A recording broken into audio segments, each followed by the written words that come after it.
Hey, y'all, and thank you so much for tuning into Respectfully with Miss Pretty Young Thing. I'm your girl, PYT, and let's get into it. Y'all, it's so much to talk about, so much to talk about, so much to talk about. Sorry for the loud background sound, but it is raining cats and dogs outside. I'm still out of town, which means some of my content is coming a little later than usual, but tonight and tomorrow I will be doing my best to develop all of the recaps that I possibly can and kind of sort of just divulge as much as I possibly can as far as Baddies Africa goes, Baddies Gone Wild goes, as far as me catching up on some of my other shows that I needed to catch up on, such as the BBO, some of the Now That's TV series is, as far as finishing up with Squid Games, and catching up with Bel Air, as well as some of the other shows that I need to keep up with. Trust me, I have not forgotten.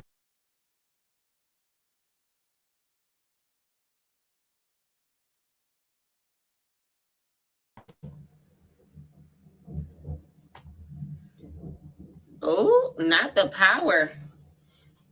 Almost went out. Y'all. The internet, okay, so the internet is a little shaky right now because of the weather. Let me kill all my apps. The internet is a little shaky because of the weather, but we're going to do what we got to do. So, all right, like I said before, y'all, welcome to Respectfully with Miss Pretty Young Thing. I'm your girl, PYT, and let's get into it. First thing I wanted to talk about tonight is the diddler. Y'all, let's talk about P. Diddy. Let's talk about P. Diddy. Let's talk about P. Diddy. Now, there's so much to divulge when it comes to everything that's wrapped around this circumstance. And it is so freaking intriguing to see it all happen. Okay, so for one, when it comes to the Cassie situation, let me know in the comments how y'all feel about it, because it's one of those things where it's a double-edged sword. It really is. It really is. Because on one end, the argument can be she submitted to everything that was done to her. And even when her life was not in danger, she still continued to say yes. Now, on the other hand, one can consider that Stockholm syndrome. Okay? Because at the end of the day, when it comes to being in love, sometimes it can cause you to do the dumbest of things. Okay? So if you look at the definition of Stockholm syndrome, you'll see that it says that a Stockholm syndrome is a psychological phenomenon where hostages, I'm talking too fast, y'all, or victims develop positive feelings toward their captors or abusers, even to the point of sympathizing with them and their goals. This often involves bonding, loyalty, and potentially even denial to the abuse or harm suffered. The term originated from a 1973 bank robbery, Stockholm, where hostages develop positive feelings towards their captors. Okay, we've seen it happen time and time again in history. So what is going on at this point in time? Why is this so relevant right now? Because at the end of the day, Cassie and Diddy were in an actual relationship.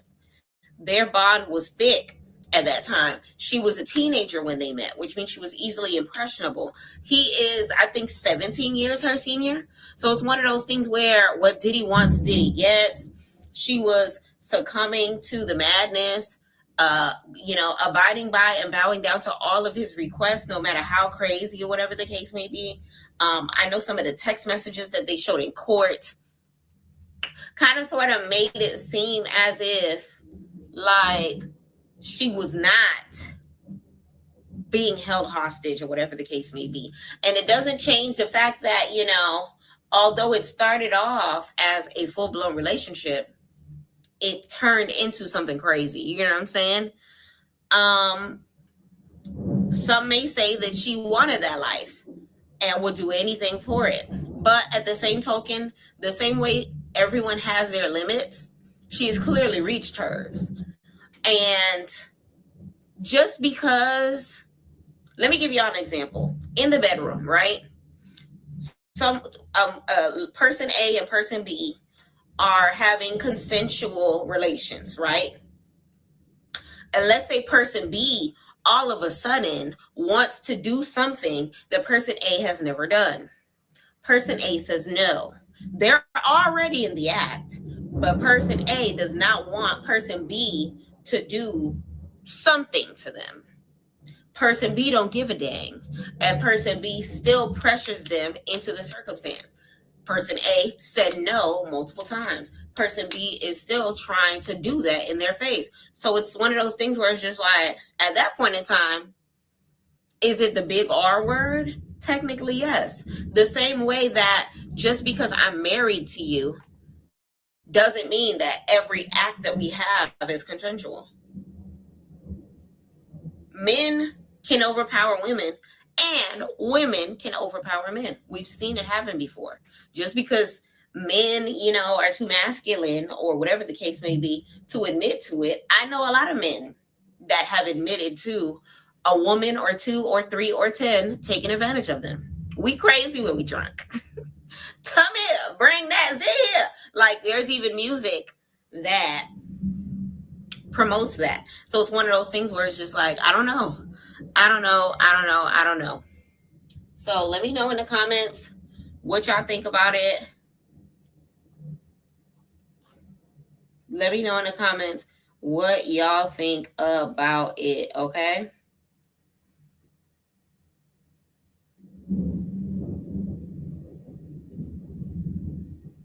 So that being said, y'all, let's go ahead and get started on some of the other topics that we have to go. But before we go ahead and move on to that, I kind of sort of want to divulge just a little more. On the random end of it,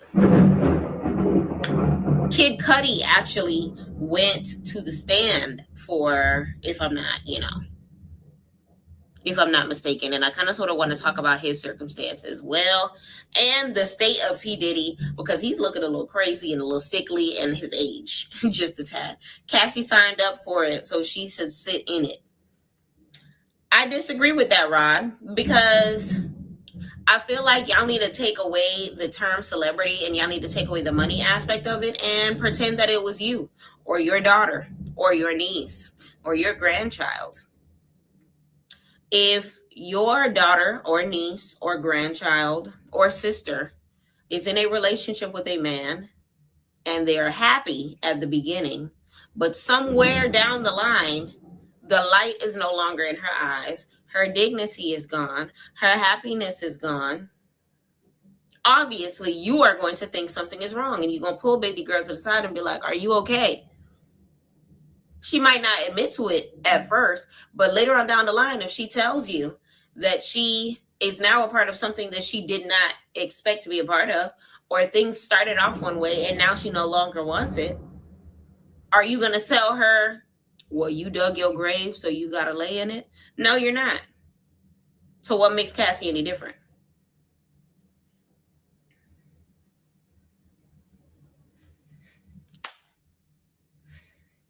What's the difference?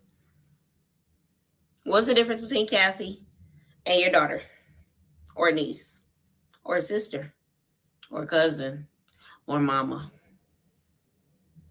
You know what I'm saying? So I feel like at the end of the day, no means no. It doesn't matter if it's yes, yes, yes, yes, yes, yes, yes, yes, yes, yes, yes. It doesn't matter if she was saying yes all the way to the age of 25, and then once she turned 26, that's when he went crazy. Once she said no, no should have meant no. Period. Period. Period. Period. Period. Because it's one of those things where it's just like it becomes a very, very sticky situation. I don't know not one state that no means no isn't a thing in. So it won't matter, where in the United States that any of these circumstances took place in. It doesn't change the fact that he pushed himself on her at such a young freaking age and took advantage. And then on top of that, y'all are saying, oh, she. They met when she was 19. Diddy was 38 at the time. Y'all really gonna put her wants over him taking advantage? Y'all are wild if that's the case. He was twice her age at the time that they met. At the time that they met.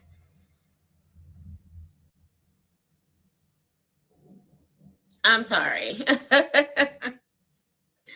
at the end of the day, when I was 19, I didn't know what I wanted. Oh, you want to give me money? What you want for it? I'm going to be famous too? I get a record deal? People going to know my name? 19-year-olds are easily impressionable. And we're talking about P. Diddy. P. Diddy was at the height of his career when he met Cassie. This is pre-Dirty Money. Okay, this is pre-Daddy K. Like, there was so many artists that he was developing at the time, and Cassie happened to be one of them. And Cassie happened to be a bad bee, so he took full advantage of it. And can't nobody say otherwise. And it sucks how many people turn a blind eye to it and are okay with it happening. So okay with it that now y'all are fixing y'all lips to say that, well, she set herself up for it. Did she? Did she? Or did he take advantage of a young girl? You know what I'm saying? There's no masculinity in black men. They coming out the closet. B, I don't know what you're talking about. That has nothing to do with what we're talking about. I've seen women get dragged. Oh, I've seen women get dogged in my face, and that's the guy that she wanted still. It goes back to the you can't handle me, like women say. I feel like that is more so back to what I said before as far as a Stockholm Syndrome, Mercy, because it doesn't change the fact that women that stay with men that are abusive, they stay with those men because those men presented themselves as top tier men. That man was opening doors. That man was laying out his credit card. That man was calling her baby girl. That man was checking on her. That man was the apple of her eye. And then one day she looked up and he was a prune.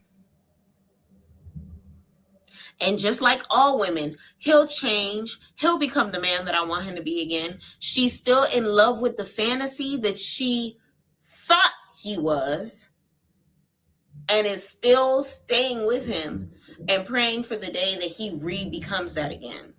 To a point in time where by then, she lost her youth, she lost her dignity, she lost her self-esteem, she lost the light behind her eyes.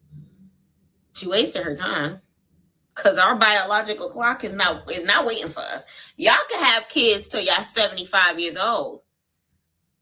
God forbid a woman turns 32. All of a sudden, doctors are letting her know the risks are getting higher and higher each year after that. We got to start thinking about in vitro fertilization while y'all can have 6 babies in one night by simply not pulling out. Like, at the end of the day, these are the things that she is thinking of. The market is hard outside. Ain't a lot of niggas out there. So if she knows that he has the ability to be the man of her dreams, she now is convincing herself that if I stick beside him and do everything that he wants, then he will go back to being that person. And 10 times out of 10, that's not the case. And we end up being wrong anyway. All right.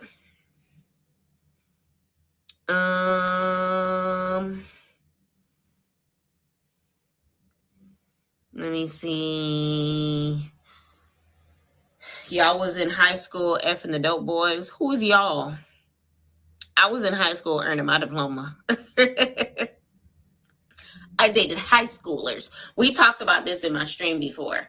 I don't look my age. So when I was 16, 17, 18, guess what? I didn't look my age. When I was 16, 17, 18, I was looking 13, 14, 15, which means I've never been the type of person to really, I've only talked to 2 older guys in my entire life. Let's put it that way.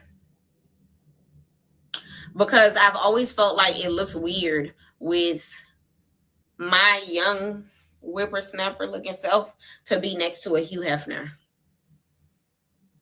I don't want the streets looking at us crazy. I don't know. Like, I've just never really been attracted to older guys. So I don't know who you saying, who is we when you say we was dating the dope boys. Maybe your sisters, maybe your cousins, but not PYT.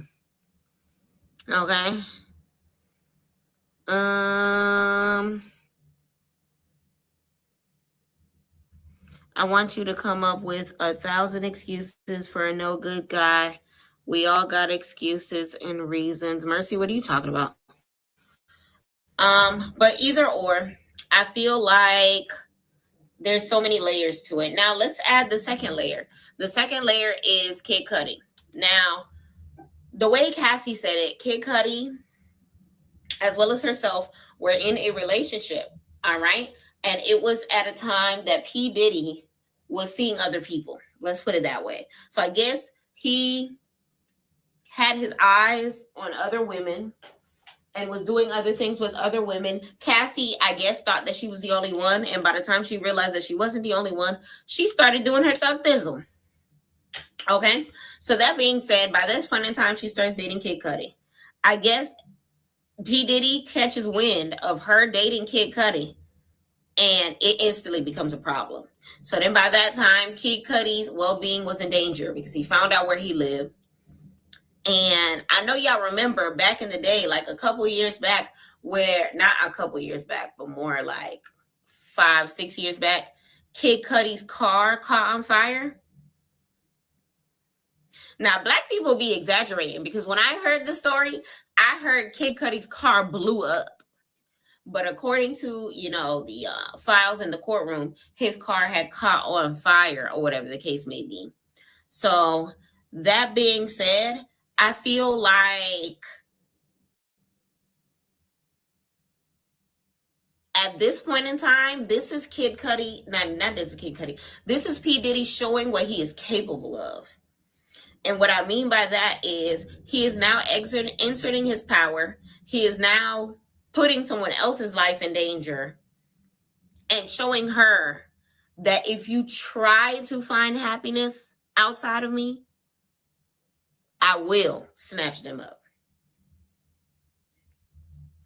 Now, what I find extremely weird is so many of the Black community that's trying to come at Kid Cudi crazy, talking about some, oh, you a snitch, oh, you this, oh, you that. First and foremost, just because you have the hood mentality of whatever the hell you got going on, don't mean that all Black people run on that code. No, that's your funky ass. Just because you don't know how to call 911, and just because you don't know how to put out a police report, and just because you don't give a damn about your safety, or you don't want to utilize the taxpayers' dollars that you're giving them regardless, don't mean everybody else runs on that. Kid Cudi, Scott Muscudi, he never claimed to be a gangster. Day and Night is a song about literally insomnia and trying to fight through your inner demons and depression. This man ain't never talk about selling dope on the corner. So why do you expect him to have a dope boy mentality? Like, what?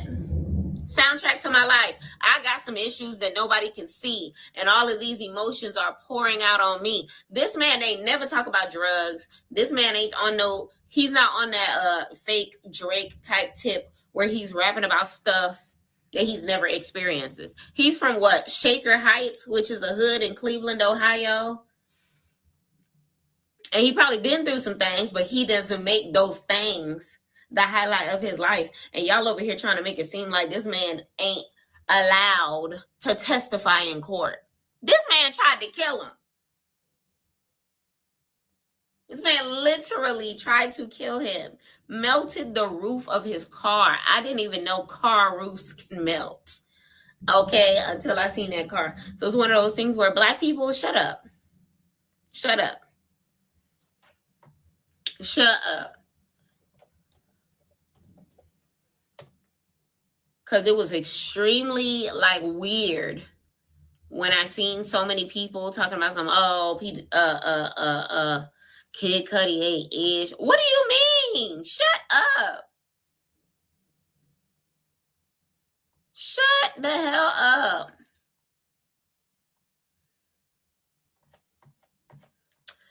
Now, one of the last things that I want to talk about.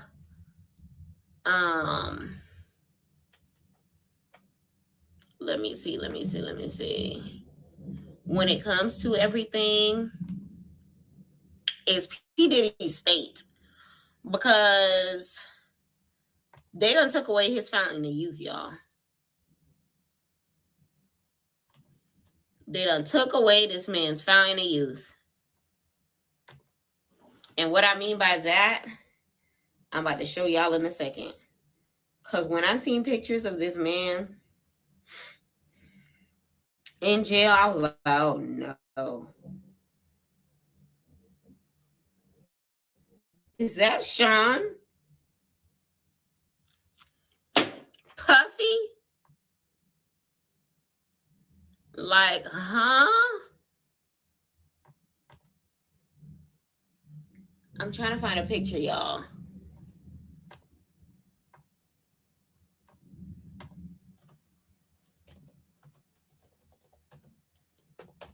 Let me look it up. Diddy Gray. Here we go. Here's the best way I can show y'all. Because, baby, that man is in shambles. That man is in shambles. Diddy. First of all, they are not giving him his hair dye. Okay? They not giving him his Botox or vitamins or whatever it is that he's using. That Jamaican castor oil, the Miracle Growth serum. I don't know what it was that he was using just for men. They are keeping him starved from his youth juice. Okay, they said, Diddler, you're not getting none of it. Because when I tell you, I looked at this picture and was just like, whoa. Whoa. And he knew what he was doing when he cut the beard, because his whole beard was probably salt and pepper. The entire thing. This man aged so much. They should have put a picture of him without his glasses so that you could get a full comparison of the two, or whatever the case may be. But honestly, let me know in the comments how you feel about some of the things that we talked about when it comes to this. You already know what I gotta do. I gotta see what my boy Isaiah J has to say about it. We're gonna play it. I think he has quite a couple clips, if I'm not mistaken. So I'm gonna play a couple of them, and then we're gonna talk about my opinion on it based on what it is that we are hearing in regards to it as a whole. There's so many moving pieces when it comes to the Diddy situation, the courthouse circumstances, or whatever the case may be. So let's just go ahead and tune in really quick, okay?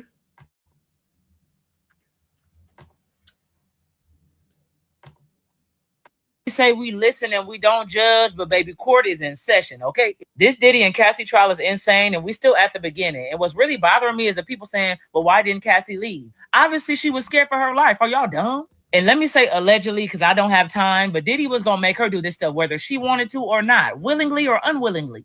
That video of her getting dragged in that hallway is all I needed to see. I can only imagine what else we ain't seen yet. And on top of that, she said the video of her getting dragged was after a freak-off. And according to her testimony, Diddy introduced the freak-offs to her when she was 22 years old.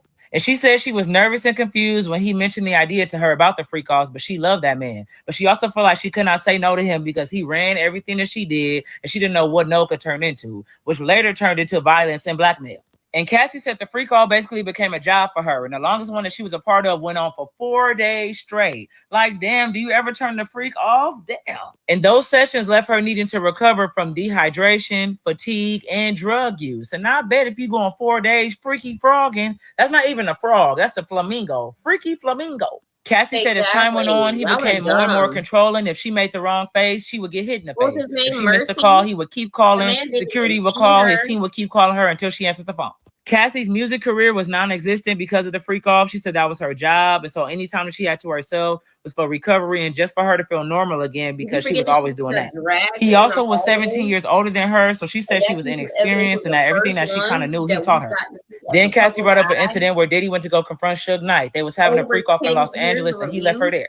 Apparently, they found out that Suge was at Mel's drive-in, and so the bodyguard busted into the room and told Diddy about his whereabouts, and Diddy sprang up out of the freak off and turned that freak off to go get Suge. Like, oh, you do know how to turn it off. It was no more sugar. You wanted Suge. She said Diddy and the bodyguards was all dressed in black. They went into a safe and got guns and disappeared. And she was like, don't do nothing stupid. Come back. And she said they acted like she was invisible and they could not hear. But the weird part is, Cassie said Diddy returned, but she wouldn't say if he told her that he did anything or not. So we don't know if he did anything at the diner or found him or not. But back to the freak off. So Cassie said her first freak off was in 2008, and she said it was a very choreographed experience. So it was giving Lorianne Gibson 8 count, boom cat. And the main ingredient for the freak offs was baby oil. She said they would close the bottle and put it in heated water because they wanted it hot, and he wanted her glistening, basically laminated. And Cassie said she could never look dry. If she looked dry, she had to reapply a new coat of baby oil. Sometimes this would be every 5 minutes. She said on one occasion, it was a blow-up pool of baby oil and lubricants, and she was told to get inside of it with her clothes on. She was confused. That man was a baby oil connoisseur. A pool of baby oil is crazy. A water slide of baby oil is crazy. Cassie said up to 10 large-sized bottles of baby oil was used every session. Was this man a brand ambassador? Was he sponsored? That's why they found so many when they raided that house. And then Diddy wanted Cassie to call her Pop Pop after he found out that's what she used to call her grandfather. Then Cassie was asked about a message that she sent to Diddy where she said, I want to have sex. They asked her why she said that, and she said that she wanted to be with him. And then they said that Diddy asked her, did she want to stop doing all of this? And she said her answer was predictable. Cassie said she thought that he finally understood that she did not want to do it no more, but she pulled back because of fear, because of what he has done to her before when she had said no. This is where it gets nasty, but Cassie said that Diddy used to urinate on her and get other people to do it also, and that it was to the point where she would be choking because it would be too much in her mouth. Ugh. She said it was a disgusting experience to the point where they had to redecorate the rooms because they were damaged so much by all the stuff they was doing. Cassie said while dealing with escorts, she took ecstasy and alcohol and that she had to wear a masquerade mask because that's what Diddy wanted. Cassie started crying on the stand, saying that it was so many freak offs. It was really hard to remember everything that happened because they were so often. Like I said earlier, she was freaking more than she was doing music. The freak offs were humiliating and emotionally overwhelming. She said that she told him that she wanted to stop, but she said that she was scared of the consequences and him being violent because he's been violent before. She was always on drugs while having a session because she wanted to disassociate and be emotionalist because she couldn't believe she was doing it. Special K, GHB, cocaine, mushrooms, MDMA, a bunch of other stuff too.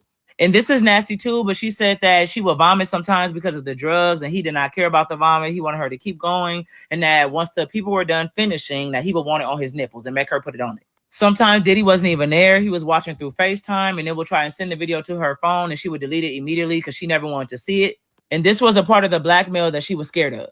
And the violence consists of mashing her head, dragging her, kicking her, stomping her. And then Diddy's legal team asked that Cassie's husband did not be in the courtroom because he might be called as a witness, so they didn't want him to hear nothing.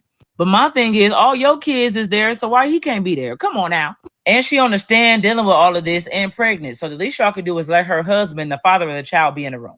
But this is a lot, you know what I'm saying? And this is only the beginning. Diddy haven't even talked yet, so we gonna see. I'll keep y'all updated. See y'all soon. Hey, I know we say we listen and we don't judge, but baby, court isn't. Child, y'all.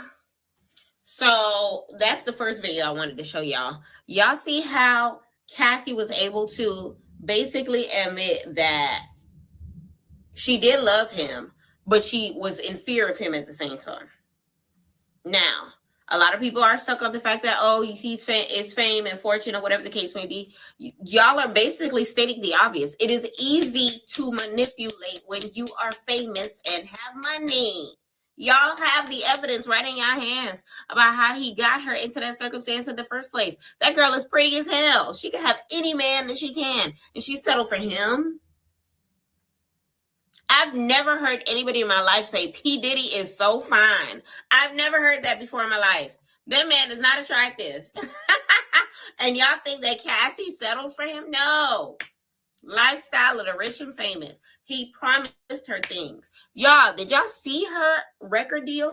I want to say that he put her in a record deal, he put her in a chokehold with that record deal. Talking about something, she had to come out with 10 albums in order to be released from the record deal. 10 albums?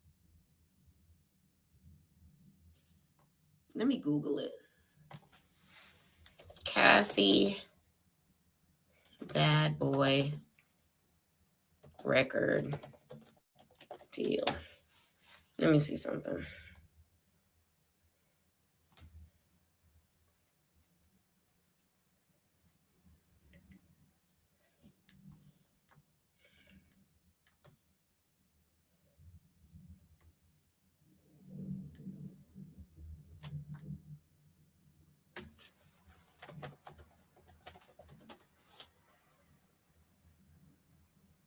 Let me see.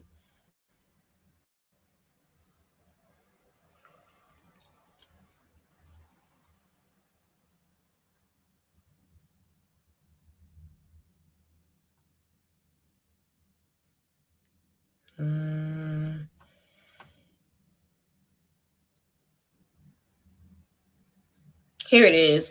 In early 2006, Ventura signed a 10-album deal. 10-album deal. 360 is an understatement. Because how many albums did Cassie come out with?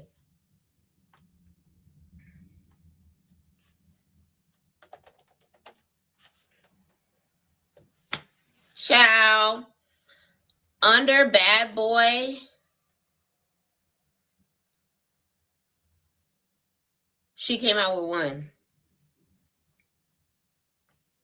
One. Because she said in the courtroom that it no longer was about music.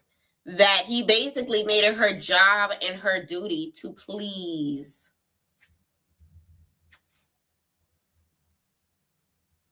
So it's one of those things where it's just like, y'all really think that she was there because she wanted to be? Like I said before, ain't nobody ever said, oh my God, P. Diddy so fine. P. Diddy so, ooh. Think about it. Even Young Miami. Remember Young Miami said that she liked Diddy because she could learn from him. She liked Diddy because he taught her things. She liked being with a mogul. She liked being in the rich environment and all that stuff like that. And then once again, she is young and easily impressionable as well. I don't even think that she's 30. How old is Young Miami? She might have just turned 30 if she is 30. Let me see something. Young Miami. She's 31, born 1994. She my brother age. Easily impressionable. Easily impressionable. And you ain't never heard her say, oh, Diddy so fine. That's never going to be said because that man is not attractive. It's the money. His money makes him attractive. That man don't look good. So if y'all are really going to sit here and act as if Cassie was full-blown in love with this man and was never going to leave him or forsake him, and if it wasn't any violent intentions behind her staying, y'all out of your mind. Y'all out of your mind. Let's watch another clip here. Okay, so this might give me a little backlash, but I'm going to just say it because y'all keep asking me my opinion on what's going on. So I feel like two things can be right at the same time.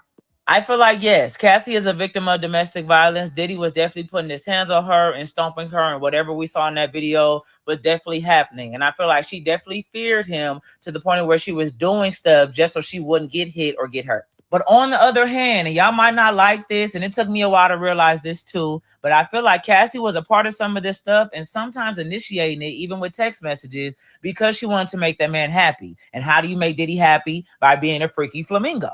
Also, she was dealing with jealousy and seeing him with other women, and she was young and groomed. He was 17 years older than her, and we've seen people love their abusers, so I feel like she really loved this man and was trying to do anything to make him happy. This is also a huge case of Stockholm Syndrome, where you develop positive feelings for your abuser. And the sad part is she was going to have to make Diddy happy whether she wanted to or not.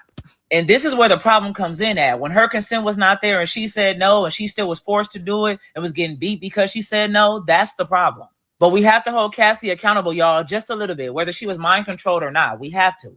But this still negate or take away from her being a victim of domestic violence and a victim of Diddy and his ways. And I hear this is just my opinion, but I feel like these text messages is not going in Cassie's favor. It's not. This case is hard to even listen to or look into because it's really nasty. Like, it's really freaky flamingo, for real. But I guess we're going to wait and see. Dawn Richards just got here, so we're going to see what she got to say. This is going to really open the door. Okay, so this might give me a little backlash, but I'm going to just say it because y'all keep asking me.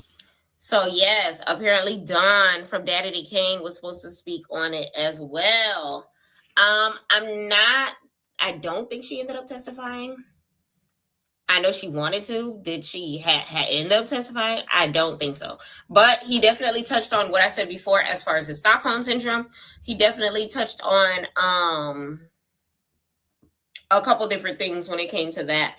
I did mention that their message exchanges would not make Cassie look like in the best light when it comes to things, but then at the same token, we got to remember they were in a relationship, which means she had genuine feelings for him, and her intention on staying with him at the very beginning was to make it work.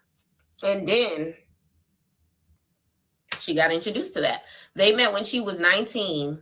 She started doing the freak offs when she was like 21, which means her first 2 years of them being together, she probably was having the time of her life. It was amazing. Sex immaculate. Then he started putting other people in the room. Then baby oil got involved. Then freak offs were a thing. Then things just escalated and escalated and escalated and escalated to where we see it to today. Can you really blame her for coming out so late in the game? No, because she even admitted to the blackmail, the videos being made, the threats being made, everything like that. Imagine you doing something because you're forced to do it, and then them sending you the video of you doing it to remind you, you better shut your bitch ass up, or else the world is going to see this. Would you come out? No, unless you are willing to lose everything. You're willing to lose your life. Those are the only two options. Because like they say, what Diddy wants, Diddy gets. And y'all know Tupac and Biggie, they're not in the picture no more. You know? So it's one of those things where what Diddy wants, Diddy gets. Okay? What Diddy wants, Diddy gets. I think there was one more or two more videos, if I'm not mistaken. Let me see. Yeah, this one. All right, let's listen up.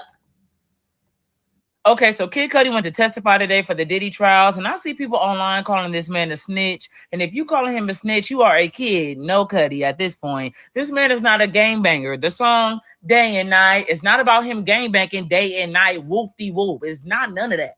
Don't nobody care about y'all street code and regulations. Y'all don't even own the streets that y'all got code about. So we don't want to hear that. Boo, tomato. Y'all love saying this my block, but don't even have the money to buy your granny house on that block so it can really be hers. And she been there for 70 years. I don't want to hear it. Anyways, Kid Cudi was testifying and described Diddy as a Marvel villain. And that's why I call him the Diddler. Instead of the Riddler, he's the Diddler. Or we could call him the Bomb, the baby oil master blaster. Either or. Kid Cudi said he met Cassie in 2008, but they didn't start dating until 2011. And to his understanding, her and Diddy had problems already and they were broken up when they got together. But apparently that wasn't the case because in December 2011, his house got broken into. And then Cassie called him at 6 a.m. the next day, calling him saying, "Now I need you to come get me because Diddy found out about us." Cassie then asked Kid Cudi to come get her. So he went to go get her. And then he got a call from Capricorn Clark, who was at the time one of Diddy's assistants. And she called him halfway in tears saying, "Diddy is in front of your house." Kid Cudi said he then called Diddy, and Diddy answered the phone and said, "I'm over here waiting for you." And if that ain't a villain, I don't know what is. But Cudi said once he got to the house, the coast was clear and outside seemed normal. So that means Diddy had left. But not you disappearing like a thief in the night. I would have been trying to get out that car all cautious, like, hold on, because I'm dealing with a maniac. What am I looking for? Where are you? But he said once he got in the house, his security cameras was not working. They were moved, and he wasn't the one that moved him. His Chanel gifts were opened up, and his dog was locked in the bathroom.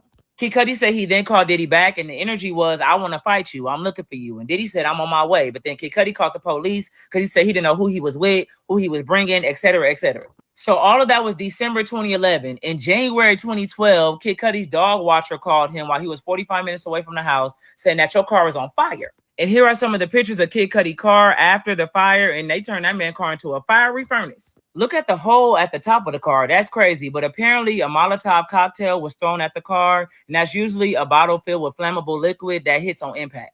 Just imagine if Kid Cudi was in this car. Like, this is not okay. But apparently, after the car situation, Diddy and Kid Cudi decided to meet up at the Soho house to talk about everything that's going on. And so he said when he got to Diddy, Diddy was looking outside of a window with his hands behind his back like a Marvel supervillain.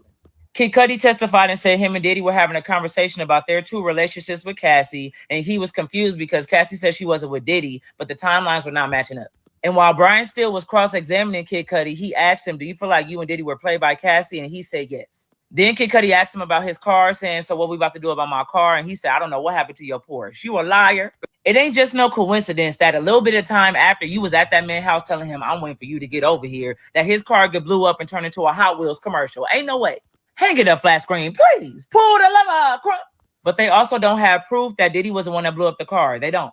But that's about all we got from Kid Cudi. And I know y'all about to come in here. What does this have to do with the trafficking of sex, the red light, green light? Y'all don't pay attention at all. They are bringing in people constantly to testify to show a pattern of his behavior. That's all they're doing.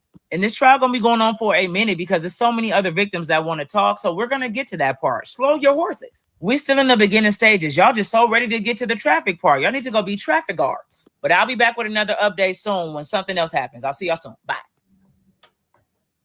Child. Because at the end of the day got to end. Okay, Kid Cudi did absolutely nothing wrong by going to the police. Hello? He locked his dog in the bathroom. He burnt his car. He called him talking about something, I'm waiting for you. Which means the man is like here. Imagine you trying to go home and you have no idea where P. Diddy is. And he probably looking at you right in your face. Before you even turn your doorknob, there's a chance that you might be gone with the wind. Okay? So many moving pieces, okay? But no, shout out to Isaiah J for real for these updates because it definitely says everything that it needs to say. And it looks like there's one more left. Let's go. Man, I know I don't see Young Thug trying to call Kid Cudi a rat when you barely out of jail yourself. You can't even wear YSL cologne or perfume or the popo gonna be knocking at your door. Please. Kid Cudi has never been no gangbanger, street Power Ranger, avenue acrobat, boulevard bully, no nothing. So what are you even talking about? You know, maybe if you stop committing crimes, the people would have nothing to cover up for you. The people are tired of being covers and blankets and sleeping. They're tired. And Cudi owe P. Diddy no type of loyalty. P. Diddy the one that broke into his house and blew up his car. So I would have turned into Effie too. And I am telling on you. I'm telling on you. I would have been right on that stand. Your Honor, it was Sean Combs, P. Diddy, Brother Love, the baby oil master blaster, whatever the hell he wants to go by. It was him. Like, you sound crazy trying to blame Kid Cudi for anything when Diddy should stop trying to have Cudi with everybody. Stop trying to be everybody's Cudi buddy. And I'm going to say it again. Young Thug, you barely out. Have Mariah the scientist cooking up concoctions in Dexter's laboratory and spells to get you out of jail. You only got 23 letters in your alphabet because you can't even say the letters Y, S, or L no more. Come on. Y'all worried about all the wrong things. Stop being menaces to society and giving y'all family anxiety. Boo, tomato, tomato. Hang it up, flat screen, please. Pull the lever. Man, I know I don't see Young Thug trying to call Cudi a rat when you... Like, when I seen this, I was just like, if you don't shut the hell up. Okay? This man was served a federal subpoena. Okay? He had to be there. Okay? He had to tell the truth, the whole truth, and nothing but the truth, so help me God. Okay? So it's one of those things where, like I said before, his taxpayers' dollars are going to work. That man burnt his Porsche. Justice needs to be served in some way, shape, or form. It sucks for the fact that, like he said, they do not have the physical, ability to show that he was the one that actually burnt it because they turned his cameras. But I feel like if he has the footage of them turning his cameras, that can kind of sort of help in some way, shape, or form. But I guess it depends on if he wants to press charges after the fact or whatever the case may be. But shout out to Kid Cudi for overcoming that circumstance. It sucks that he feels like he was played by Cassie during the factor of him like trying to get to know her or whatever the case may be, but it's Cassie's fault for lying, saying that she was no longer dealing with Diddy, because that put him in jeopardy. I feel like had she been real, then Kid Cudi would have been a little more prepared in either, yeah, I'm not trying to talk to you because you're dealing with somebody else, or F Diddy, I'm ready for whatever he got for me.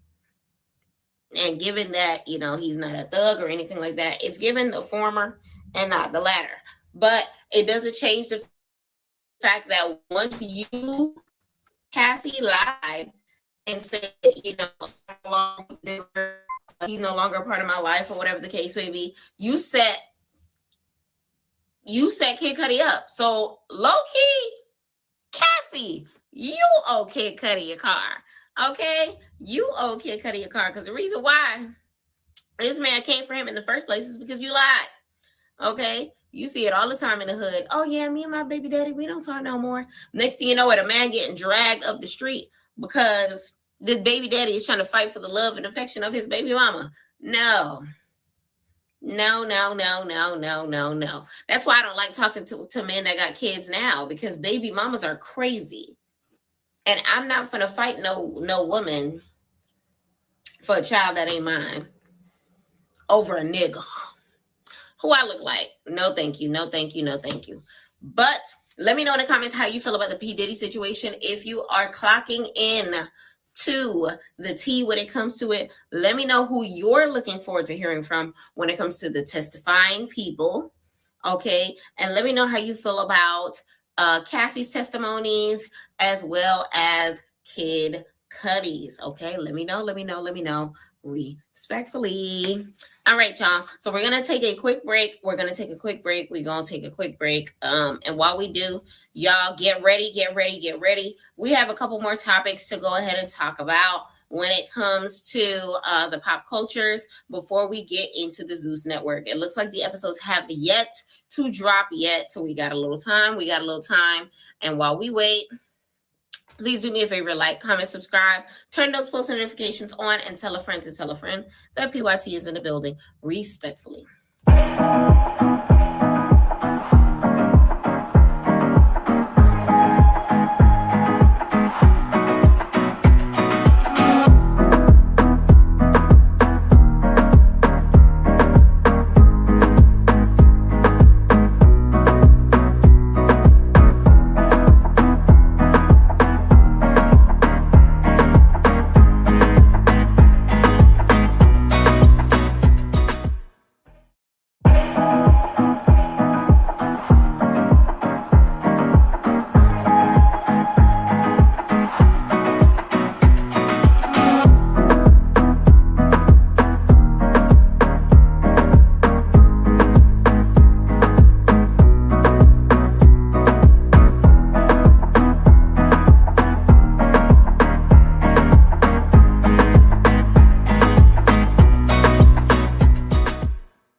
This Remy and Papoose stuff is really sad because we really used to watch them rap about their LOVE in alphabetical order from A to Z. Why is this happening? Why? Then went from alphabetical order to divorce court order, okay? I hate this for them, I do.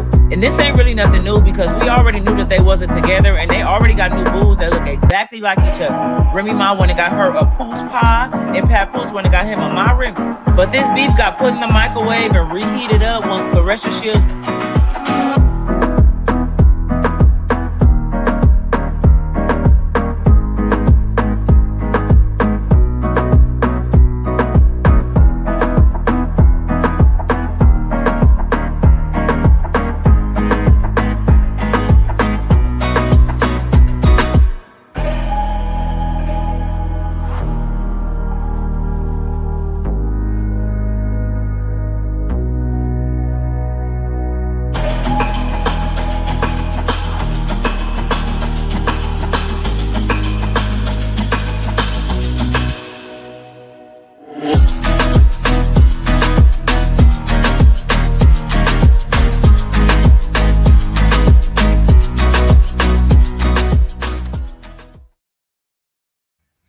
Hey, y'all, and thank you so much for tuning in to Respectfully with Miss Pretty Young Thing. I'm your girl, PYT, and let's get into it. All right, y'all. So we still have some more topics to talk about.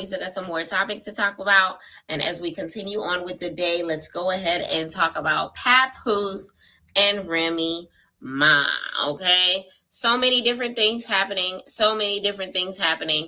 Remy Ma recently went on a rant on Instagram, basically talking about how Clarissa Shields was mentioning her in a recent interview, but she didn't really mention her by name. So it was kind of sort of one of those things where it was just like, she was poking, she kind of sort of was reaching just a little bit, but I think it just, she felt like it needed a reaction. Who's to say, that it didn't? I don't know what's going on behind the scenes like that to say that it didn't merit one. It just seemed out of place to me, given the fact that she wasn't the one. Okay, imagine I'm in an interview and the interviewer asks me a question and I simply answer the question without even saying your name. You can't necessarily say that I'm talking about you. I'm answering the question as business-like as I possibly can. And they're the ones being messy, talking about this topic in the first place when I'm supposed to be on a press release in regards to my fighting. I'm sorry that they want to know about our love life. Ours meaning hers and Papoose's. Like, that's not necessarily her fault. You get what I'm saying? But then at the same token, Remy is now saying that it is her that is kind of sort of giving them the clout of the circumstance, because people are now hitting her up, in regards to her response. People are sending her the videos of Clarissa Shields, saying whatever it is that was said or whatever the case may be. So then it becomes a messier situation than it needs to be. Okay. Now, apparently, Remy Ma has been sent Papoose the divorce papers or whatever the case may be. And it is Papoose that has been kind of sort of rolling back on signing as quickly as he should. Can I blame him? Not necessarily, because he did say that the reasoning for it was because, of their child or whatever the case may be. They do have Miss Mackenzie, I think her name is, Mackie, which is the sole child that they have together as a couple. And I guess they were trying to figure out how to co-parent in that sense or whatever the case may be. Now, when it comes to that, I find it very interesting and very formidable, in fact, that Remy Ma is not asking for a dime. Now, we'll say this. She shouldn't have to, because if I'm not mistaken, wasn't it Remy that cheated on him?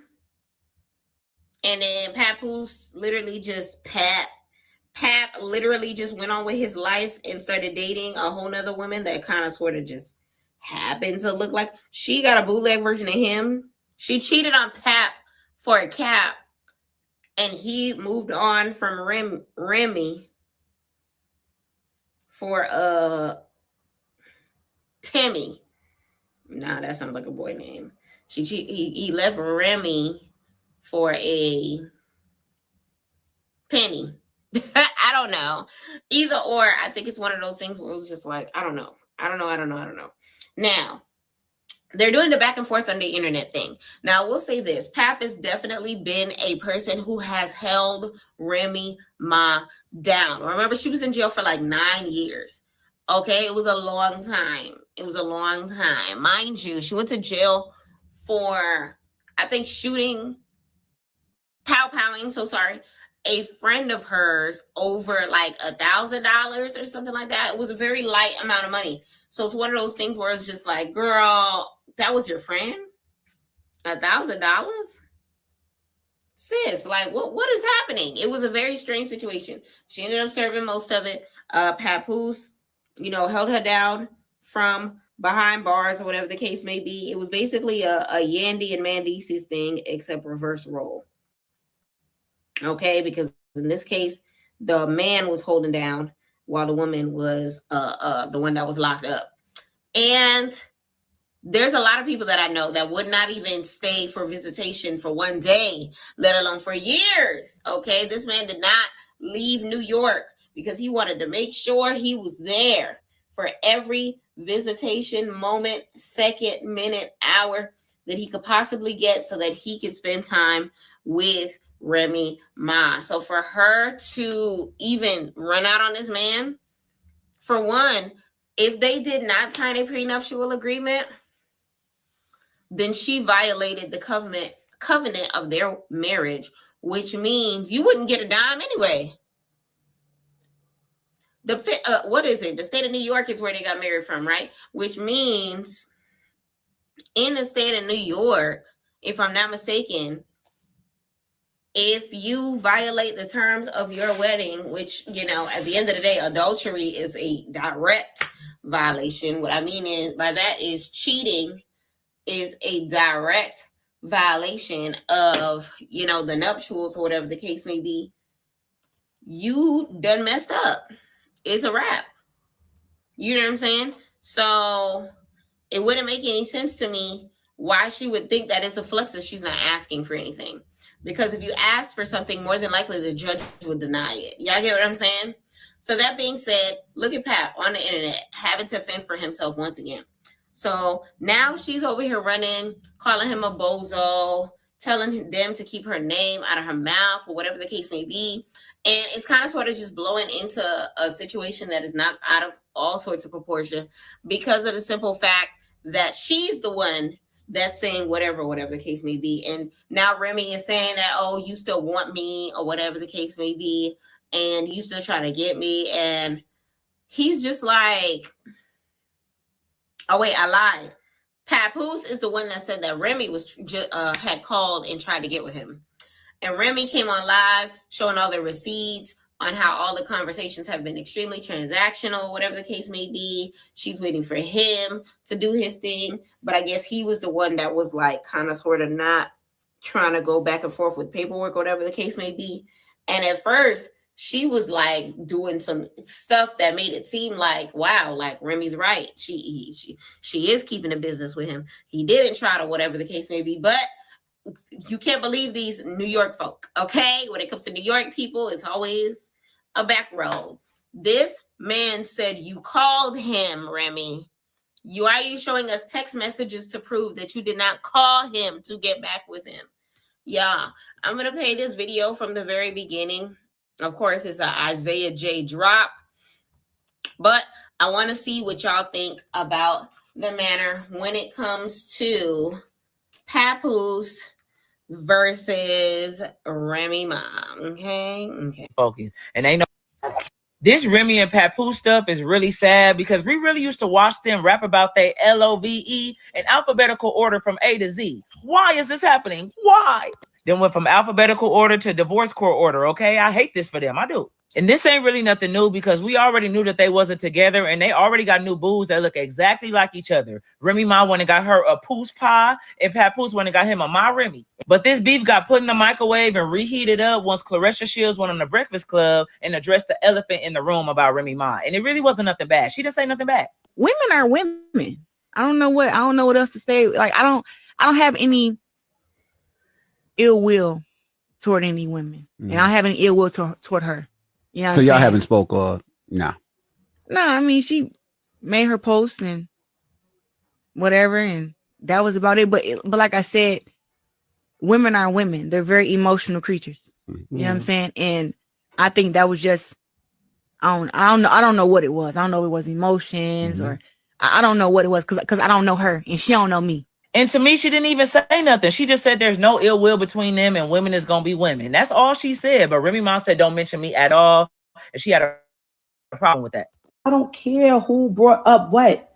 It's nothing for you to be like, I don't want to talk about that. It's nothing to be like, so before you even start, like, yeah, we not touching on that. Let's talk about what I have coming up.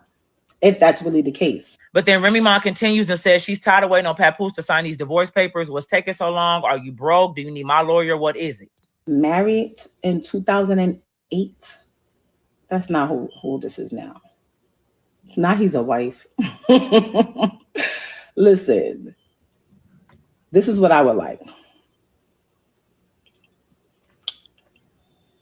Papoose, you have my lawyer's information.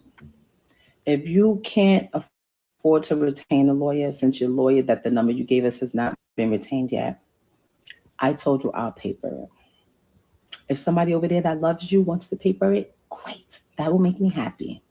Everything is signed and ready to go. I don't want nothing. I'm not even asking for child support. My daughter's school, her babysitter, her nanny, her gymnastics, her swimming, her dancing, her healthcare, her all of that. I take care of it like I've always done.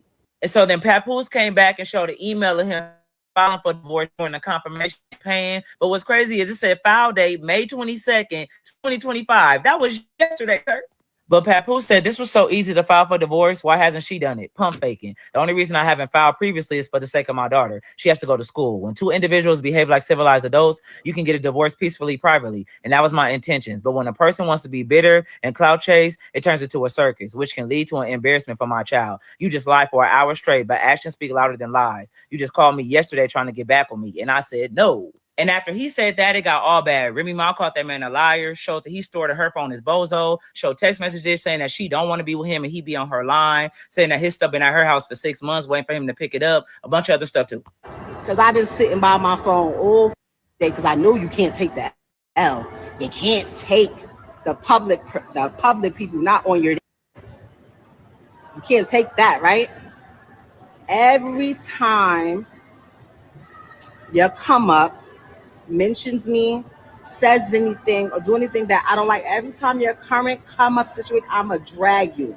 And every time you bring your little girly self on here and saying something, I'ma drag every time, Willie. I'm gonna drag you every time, Willie. Every time. I was just trying to get back with you yesterday. Get back with what? Get back with what? Why the f be trying to get back with you, sir? Stop lying to these people. Did y'all look at the date on that file? Oh, it's so easy to file. He filed that today. He filed it today. Who gave you the money? They gave you the money. You should be thankful. Look at me doing you favors again. I got y'all lit. All the blogs pick y'all up. You can use all my perks, all my front row perks, all my jewelry perks, all my jacket perks. Y'all lit. I got y'all lit. And look at me again, still doing you favors. I got your lawyer retained. I was trying to get back here. Y'all, would y'all like to see my messages from yesterday? Here's my phone right here. Would y'all like to see my messages from yesterday? Let's go to my messages. Let's go. Let's flip this real quick. This is my messages. Look what he saved as. Bozo. Let's scroll down. Let's go to yesterday. This is yesterday. Let's go up. Look at me and my friend. Sending me pictures of the baby. My daughter's asleep. This is Tuesday. My daughter's asleep at 11:18. You ain't telling you sending those type of texts at 11 something at night, right? Okay, what I said, leave my baby alone. Should be thanking me. That's it. Everything he got yesterday at 10:59. Can you send me your lawyer's name and number? Just call my lawyer again. Like I told you, you have not retained or paid her. Tell Clarence to pay it. He will do it. I'm on hold. We'll be speaking to my lawyer shortly. I have no clue who that is. Spoke to my lawyer. We are meeting Saturday. Then we'll be ready for mediation. My lawyer just spoke to the person who said was your lawyer, and she stated she still hasn't been retained and that you should reach out, that she'll reach out to you. I'm tired of y'all playing public image games with me, and I'm being the bigger person, not playing back. I tried to be nice, but you played in my face. Garbage day is tomorrow, which is today. All things not belonging to me and my daughter will be on the curb tonight. I've been storing it for over 6 months. That's over 2. I spoke to my attorney again. She did not speak to your attorney since her and I spoke. We are meeting Saturday, which is the soonest her schedule allows. After that, we will be ready to proceed. The graduation is June 6th, right? No, it's June 5th. Stupid. Get back what you win.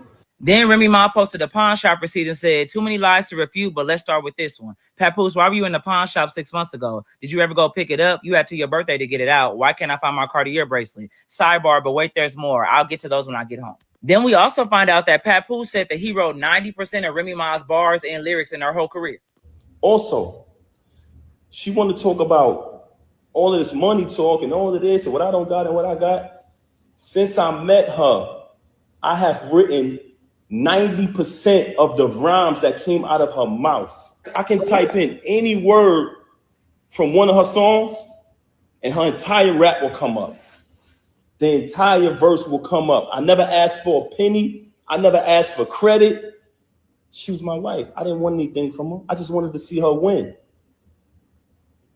Like I said, I have written 90% of the rhymes that came out of her mouth since I met her. Y'all said it. Y'all said it numerous times. Oh, we know that's Pep behind that pen. Did I ever agree with y'all? Did I ever put it out there? I never said I wrote her rhymes. I left it. Then Clarissa Shields jumped in with a long message. She said, I'm a reading between the lines type person, even if the lines are lies. I have a lot of respect for the truth. I heard so many lies today. It was crazy. 1, if my Breakfast Club interview triggered her that much, just wait till I address the lie she told today. 2, Papoose is not my manager. Mark Taffet Media is my manager. I don't let nobody play with me or my money. Since I've been with Pap, he has created opportunities for me to get bags. So all that talk was cap. 3, don't try and diminish this man's character. Pap is a helpful man. That's just how he is. It takes a lot to piss him off. He's very loyal and solid. Word is bond to him. Why are you telling her like she ain't been with him for years? She know that. I think for like a year straight, Papoose was visiting Remy Ma in jail every day. Like, that's loyal to the bone. I don't care what nobody say. But number 4, we've been living our best life since mid-August last year. I really enjoyed our private relationship for reasons like this. All these people judging a situation they know nothing about. Pap was separated way before I came along. Then Remy Ma woke up and chose violence. She said, if you just turned 30 and allegedly just met someone 8 months ago that is 47 years old, that I knew since you were 10 and was married to since you were 13, and he has 4 biological children. One age 28, but will be 29. One age 25. One age 24, but will soon be 25. And a 6-year-old baby, and currently promising you a newborn while finally agreeing to divorce 18 hours, 54 minutes ago and 3 seconds. Please refrain from speaking. That's crazy. Then Clarissa said, Remy Ma, I'm going to say what the F I want to say. Yes, we're going to have a family. Yes, we're happy. And yes, you're still invited to the barbecues and cookouts, long as you have a good attitude. Leave me and Pap alone. Nobody worried about you. July 26th is our only focus. And ain't nobody scared of you either. Sign them divorce papers. Pap filed yesterday, Miss Ma'am. Remy responded and said, Clarissa, I'm blocked so I couldn't at you. But in case you haven't noticed, nobody, and I mean nobody, is talking about July 26th. They don't know where it is, the opponent, nothing. Not even after this little stunt. That's what should have been and should be the focus at all times. Listen, if you're ready to be a grown woman, call me. You have the number. In the meantime, Google divorce mediation. I've been offering that for years. Now, back to your girlfriend, Papoose. Bring that ass here, boy. Papoose is crazy. But yeah, this is a mess. I just hate that we can be together for years and then we fall out and you telling all my business and insulting me. Boo, tomato, tomato. Hang it up, flat screen, please. Pull the lever, crunk. I hate that so much. This Remy and I'm trying to tell you, take us out the group chat. Take us out the group chat, Remy and Pap. Because, okay, so Remy ate some of the argument. But I will say, just like Papoose said you called him trying to get with him. And you showed us text messages that show otherwise. So there's still room for us to believe that what he is saying is true. That's one thing. 2, she spazzed over Clarissa Shields' Breakfast Club interview when she didn't even say her name. 3, Pap, how old is Clarissa Shields? She's young. She's extremely young. That is crazy. That you are kind of sort of signing this lady up for this circumstance going on in your life while it is happening. See, when men are separated from their wives, that does not give the green light to dating them. If the divorce has not been, if the divorce papers have not signed, that man is not single. So Clarissa, you kind of sort of signed up for all of this BS. Now Remy Ma is going to talk about you all types of crazy. Now all of this is happening and it's just like, and then you're always going to look like the crazy woman because you're young. And we're talking about a whole nother easily impressionable woman, because I didn't realize that there was such a big age gap between Papoose and her as well. What is Clarissa Shields' age? Clarissa Shields is 30, born in 1995. I'm older than her. Born 1995. I could have taught her how to read. And now how old is Papoose? Papoose age 47. He is 17 years her senior.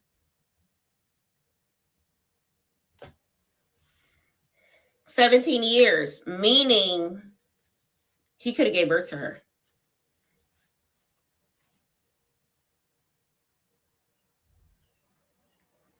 He could have gave birth to her. Let's be honest. He could have gave birth to her. So it's one of those things where, like, I understand where Remy is coming from when it comes to that argument, or whatever the case may be, of him promising her the world, a new baby, while, you know, some of the kids that they have is like in the same ballpark range of the age that she is in. So it's one of those things where it's just like, this is kind of sort of hard to hear. It is disgusting, Supreme, and that's what I'm coming to when it comes to this. We just finished talking about Cassie and P. Diddy, and now we're talking about Clarissa Shields and Papoose, and it's kind of sort of the same thing. I'm not saying that it's wrong, because technically she's 30, and 30 ain't the same as 17. P. Diddy started dating Cassie when she was a teenager.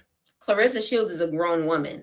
But if you work your way backwards in time, it's kind of sort of the same thing, which is why I don't date men that are older than me like that. I've only done it 2 times in my life. It ain't for me, or whatever the case may be. But it's still one of those things where it's just like, I don't know.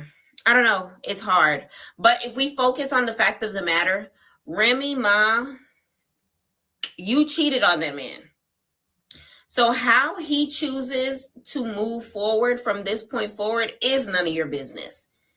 And because the woman that he chooses to move forward with happens to be in the limelight, you can't be mad at the general public for being nosy to what you got going on, because the only reason why y'all are separated and approaching the divorce finalizations is because you cheated. You cheated on that man. You chose to go your separate way. He found another person. He's happy with said other person. Now you're trying to force these divorce papers down his throat while he's trying to like settle into the circumstances. Like, she can't be mad at him if he is still in love with her crusty, dusty self. And it's clear that he's still in love with her, because what grown man would not hurry to sign divorce papers for a woman that he is no longer in love with? Let's be honest. But now that he has officially put the divorce papers in, you could tell he's at his final straw. Remy Ma, hold on, let me Google the man that she cheated on him with. Who did Remy Ma cheat on? Google already know what I'm looking for. Papoose, hold on, let me show y'all what I'm looking at. So Papoose accuses Remy Ma of cheating numerous times as divorce battle heats up. Remy says lies. That was 2 days ago. Papoose responds to Remy Ma by revealing she cheated on him multiple times in the marriage. Accuses Easy the Block Captain of blackmailing Remy Ma as Clarissa Shields enters the drama. Blah, blah, blah, blah, blah. Where's the man? I just showed a picture of him earlier. Here he is. His name is Easy the Block. Everybody says he looks like a bootleg Papoose, a full beard Papoose. And Remy, you got to type. You got to type. And it sucks because Papoose got a type too, because Clarissa Shields looks like Remy Ma. Like, they both have a type, and their type is each other. But this is the man that Remy was accused of cheating on Papoose with. And then Papoose ended up coming out and admitting that she cheated on him several times. Now Remy Ma is claiming that it is a lie. But fool me once, shame on you. Fool me twice, shame on me. So I believe him, because if she was bold enough to have been out in public with this man, she was bold enough to be in private with other men. Simple as that. But let me know in the comments how you feel about this circumstance. Let me know whose side you're on when it comes to not P. Diddy, Lord, Papoose and Remy Ma. Are you team Pap? Are you team Remy? I personally am team Pap, off the strength of right now Remy Ma is doing all of this petty stuff as if she's kind of gaslighting the situation, as if she's not the problem here. You cheated. That's why we're where you are.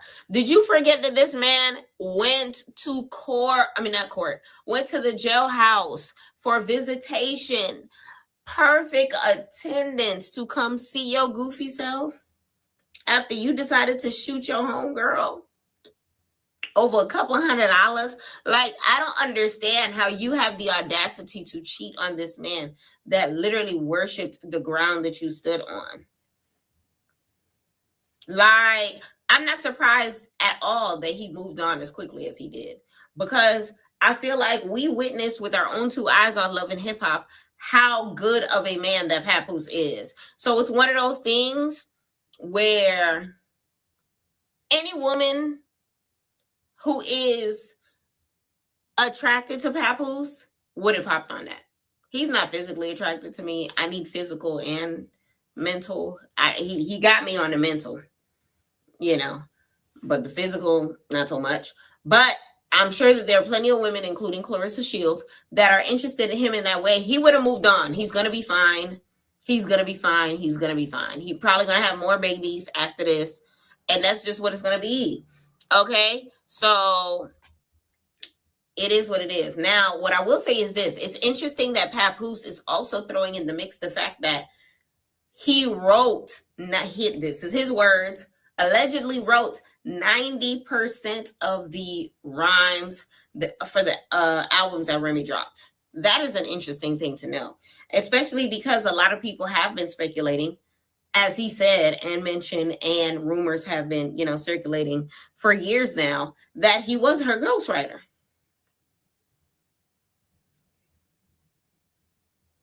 Some people are not old. Some of y'all are not old enough to know that Papoose is a beast with it, but just get a little sample. Go listen to Touch It Remix featuring Papoose. Remember, Busta Rhymes had about 6 different remixes, but look for Touch It Remix, Busta Rhymes featuring Papoose.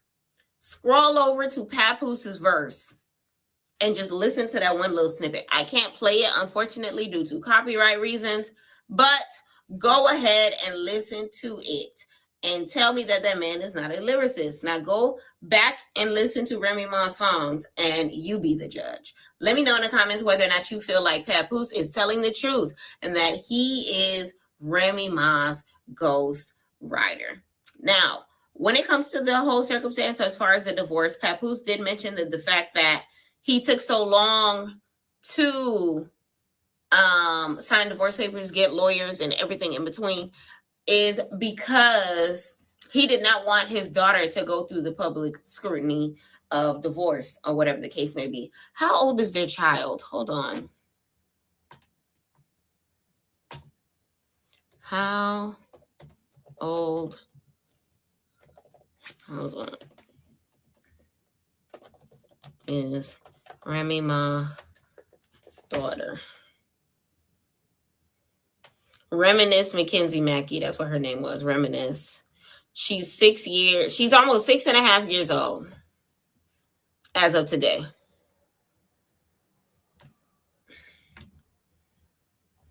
Which means she's of the age of understanding. I was of the age of understanding when I was 4 years old. I experienced my first death at 4 years old. So I understood life at 4 years old. So I'm not doubting at all that this girl, being 6 years and 5 months old, understands that mom and dad are not together. So once again, I side with Papoose on this because at the end of the day, I'm not trying to create that environment for my daughter, especially because she is in the age where she can pick up their phone and be scrolling on YouTube and all of a sudden see my video, which is explaining the beef between her two parents. You get what I'm saying? So it's one of those things where, like, Remy, you're creating a toxic environment for y'all only child together. And that's not cool, because at the end of the day, like, child, y'all, they used to be the poster child. They were in Love and Hip Hop, New York. They were the only one in the franchise that actually were married. No offense to Yandy and Mandices, but they were the only ones that actually went through the entire, like, we watched them dating. We watched him pick her up from jail. We watched him propose. We watched her getting ready for the wedding. We watched the wedding. We watched her planning the wedding, before the wedding. We watched them in vitro fertilization. Before that, we watched him begging her for a child, her saying no. We watched her surprise him with a pregnancy over dinner. We watched the process of her being pregnant. We watched her give birth to Reminisce, Mackenzie Mackey. We watched the entire process of their love story literally unfold to, where they from? They both from New York, but what boroughs? Where is Papoose from? He from Bed-Stuy. Okay. Now where is Remy Ma from? And she's from Castle Hill. Where's Castle Hill? The Bronx? Okay, Castle Hill Projects. She's from Castle Hill. He's from Bed-Stuy. It's a beautiful match made. It used to be a beautiful match made in heaven between Bed-Stuy and the Bronx. But now that we know that she is from the Bronx, we know the only beautiful thing that has come from the Bronx is Cardi B. But she got her own situation dealing with this ATL nigga. So it is what it is. But let me know in the comments how you feel about their situation as a whole, y'all. Child, are you Team Remy or are you Team Papoose? Let me know right here, respectfully. All right, y'all. So before we go ahead into our new topic, y'all, don't forget to like this video. Don't forget to subscribe. Don't forget to leave your comments. And don't forget to tell a friend that PYT is in the building. You already know the vibe. You already know the vibe. You already know the vibe. All right. So we're going to take a very quick commercial break, and then we're going to go into a couple more things, pop culture. We are still waiting for Zeus to drop the episodes of Baddies Africa and Baddies Gone Wild. It looks like both of them are not up yet. So we're going to talk about some of the topics that are going on within social media. If y'all have anything to say, have anything to add, or would like to join in with the conversation, please go ahead and click the StreamYard link to go ahead and pop your ish with me really quick. And yeah, all that good stuff. So be right back. Quick commercial break.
years ago today, on May 7th, 20 years ago today, on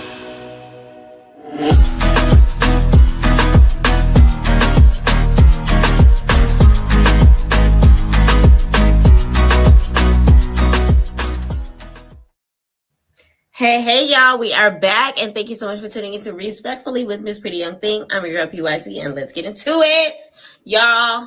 Thank y'all so much for everyone that is tuned in, okay? And don't forget to like, comment, subscribe, turn those post notifications on, and tell a friend to tell a friend that PYT is in the building, okay? So that being said, y'all, one of the next topics that I wanted to talk about tonight is the 20th anniversary of the Blue Stars album dropping. Okay, let me know if you are a 90s baby, 80s baby.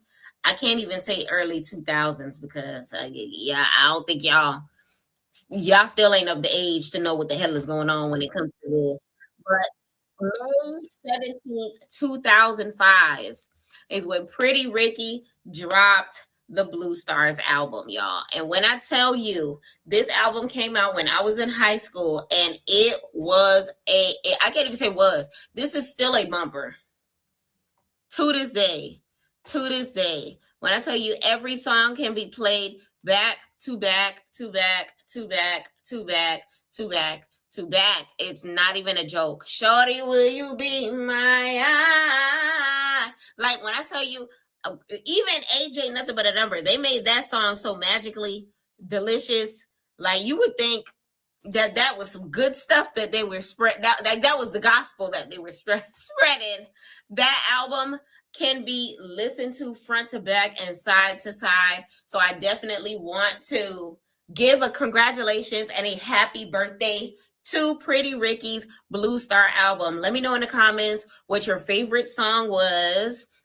Of course, some of the album song, what we had on there. We had Playhouse. We can play house and touch.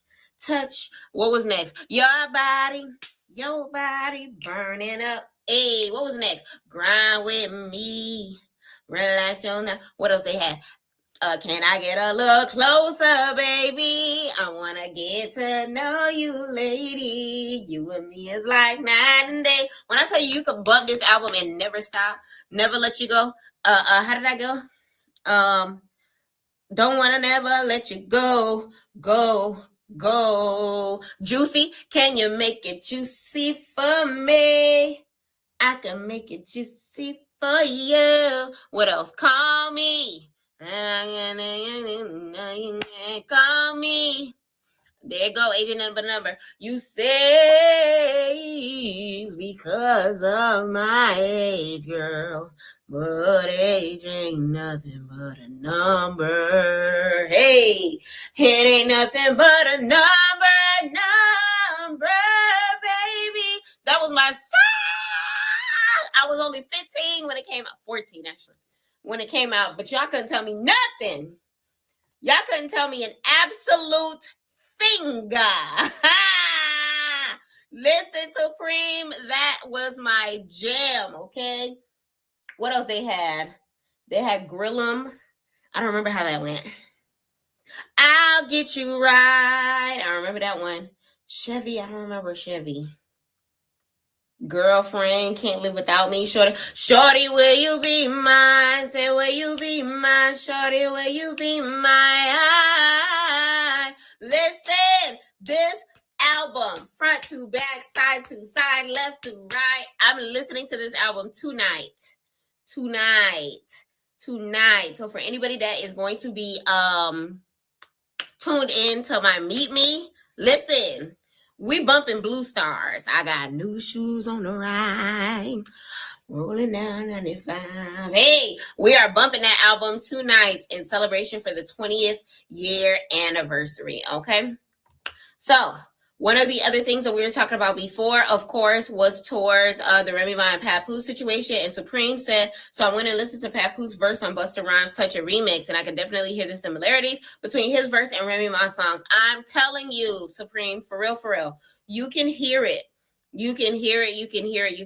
They're like, how he flows and stuff like that. And remember, as soon as she came out of jail is when she came out and kind of sort of hit the ground running or whatever the case may be. And I can definitely see it in a sense of like him doing his very best to make sure that his wife makes her money, gets in her grind, does what she has to do.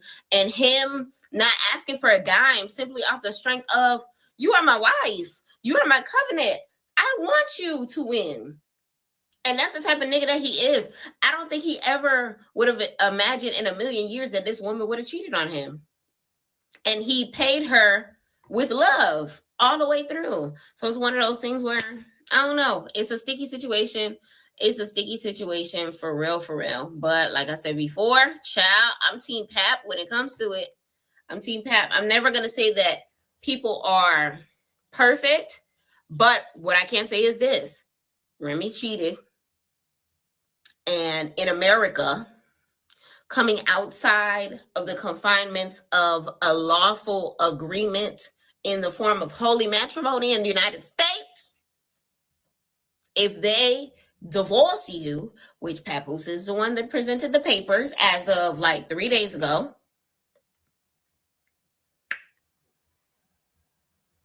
Remy, you done messed up, sis. You done messed up. In most circumstances, if they had a prenup, she would have messed up the prenup because of it. Most people make prenups so that if anything happens cheating wise, it null and voids everything that comes with the prenup. Because I personally don't mind signing a prenup if I know I have my assets that I come with, and you know yourself that you have assets that are coming in. We want this forever thing, but in 2025, sometimes people should change, and sometimes the changes that y'all come with, I don't want forever. So I would understand if you want to sign a prenup. I'm not going to say no to it. But then at the same token, I'm putting a clause in there so that if you cheat on me or if I cheat on you,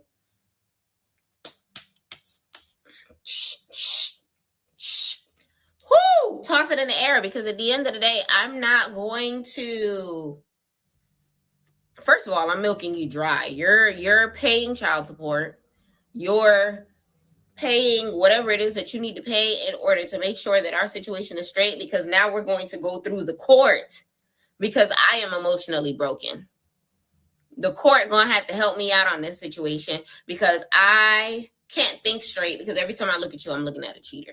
You know what I'm saying? And I feel like that's what that system is there for, because at the end of the day, people are emotional.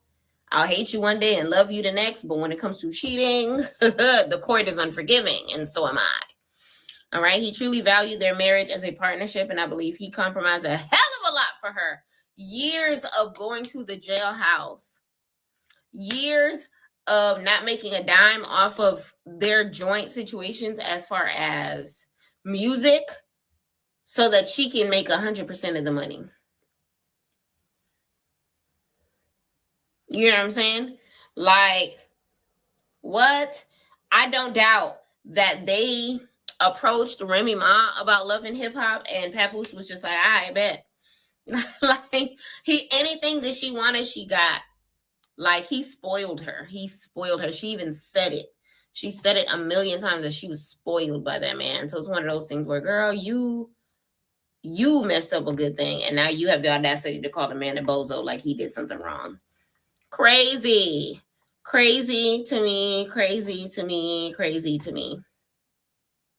Another thing that I wanted to talk about, big shout out to American Idol. Okay? Da-dun, da-dun, da-dun, da-dun, da. Y'all, American Idol finally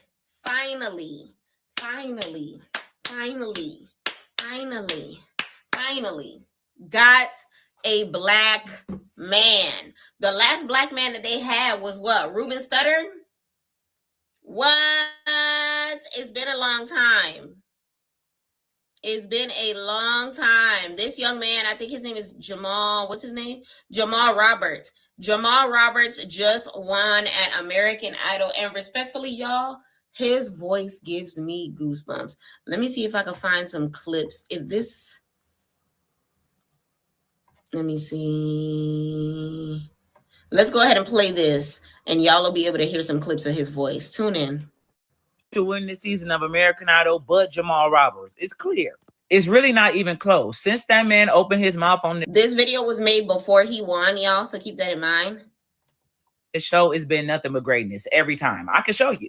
And as you cried in my arms, you woke up my heart, and I saw again what I found in you. 'Cause a heart, oh, heart won't let me lose her. Oh, my. Just try a little tenderness. Yeah. All you gotta do is hold her when you want her. Gotta squeeze her, don't tease, never leave her. You gotta get her high. Just try a little tenderness. Yeah. You gotta learn how to hold her, yes you do. You gotta learn how to love her, yes you do. Oh, it's smooth as Tennessee whiskey.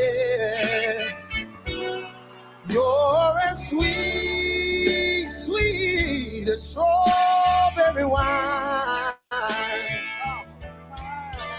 You're as warm as the glass of brandy. And I'll say strong on your love all the time. You ain't nothing but a liar.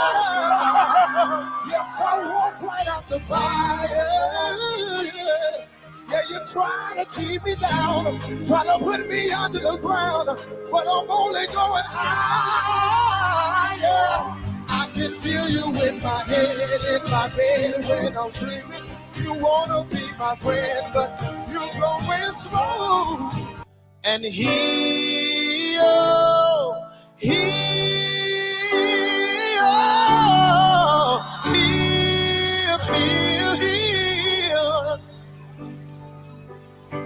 And tell me something's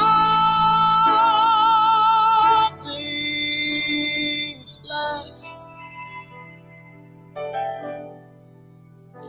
And tell me something,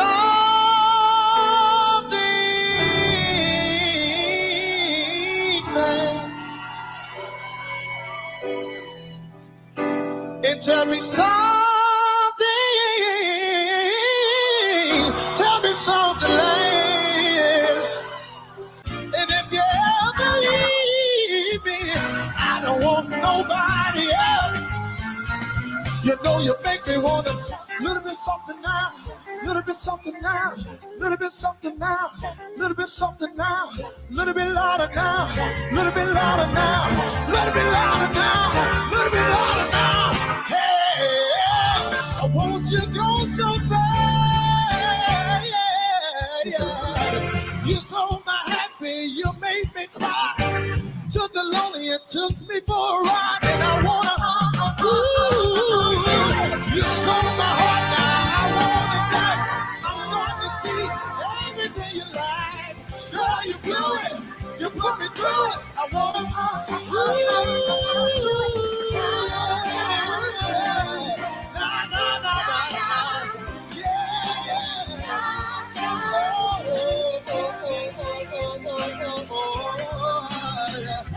Because anything is possible when you believe. Lord,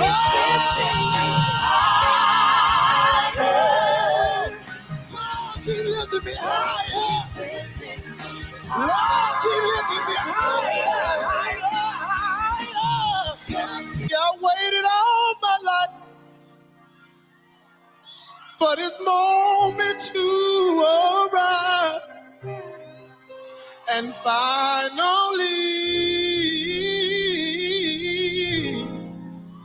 I believe. Nobody else in the top 3 is singing like this consistently. Emotion, talent, skill, whatever you want to call it. It's just levels to this thing. Now, do I expect American Idol to get on the right elevator and go to the right level? I don't know. But we all know who the real and true winner of this season is. And if he don't win, he's definitely going to be fine. But I'm rooting for Jamal the whole way. And the black people been killing all season, so we really need him to win for everybody, to be honest. The top 3 sings tonight, and I believe this vote determines the winner. So let's vote, y'all. Let's do it. And if he doesn't win, we will not be upset. We will just add this to the list of other inconsistencies that America has done to us black people. Okay, I'll see y'all soon. Goodbye. Y'all. And that was before he won, and then he ended up winning. Let me see where the video is of him winning. Because I ain't going to hold you. I ain't know who he was. Because I haven't watched him. I watched American Idol with my mom, and I don't live home anymore, obviously. But here's the video he made after he won. Y'all. Hold on. Y'all, American Idol finally got it right after 72 seasons. I low-key couldn't believe it. They said Jamal's name. I said, you sure? Because ain't no Uno reverses, so we're not taking it back regardless. Let's go, Jamal. Over the years, American Idol has proven themselves to be one of the most get it wrong, incorrect winner shows. Ooh. White person win, I just be so shook. And it was levels, so they couldn't even play Jamal. And when I mean levels, I mean rooftop, basement levels. The winner of American Idol is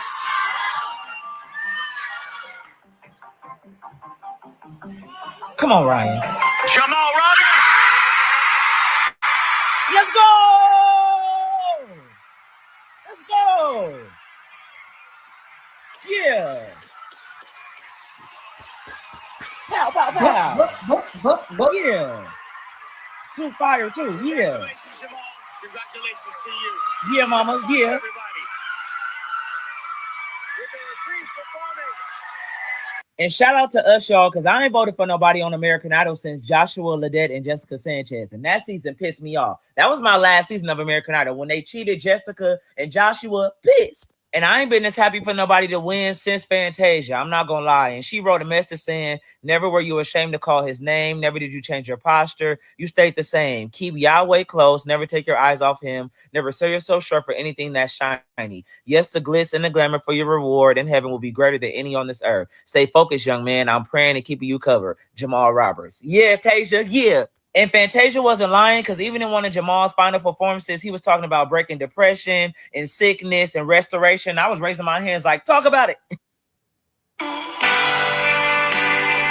you to heal, Jesus. You're the only one that can do it. You're the only one that can heal. Sing. So please.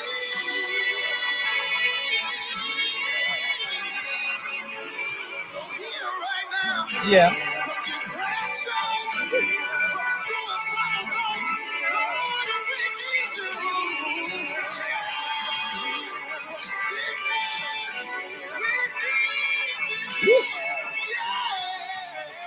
Restoration right now. Yeah, watch it.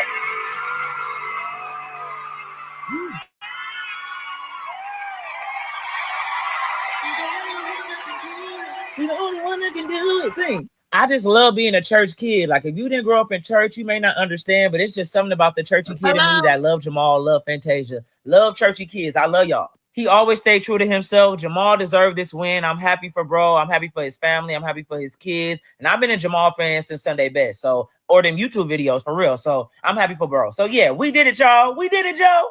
Y'all, American Idol finally. Shout out to American Idol for getting it right this year. Like, I ain't paying attention to American Idol ever since, like, the child. I was there for Fantasia.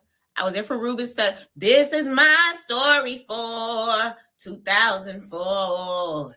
And I ain't gonna mess up no more. Listen, it's been a minute. It's been a minute. It's been a minute. So I'm very happy to see that they got it right. Listen, I might have to hit up my mama and be like, when's the next time we watching American Idol together? Because they're getting it right. They're getting it right, and they are getting it right. So big shout out to Jamal for winning American Idol. Okay. So we have talked about the Diddy situation.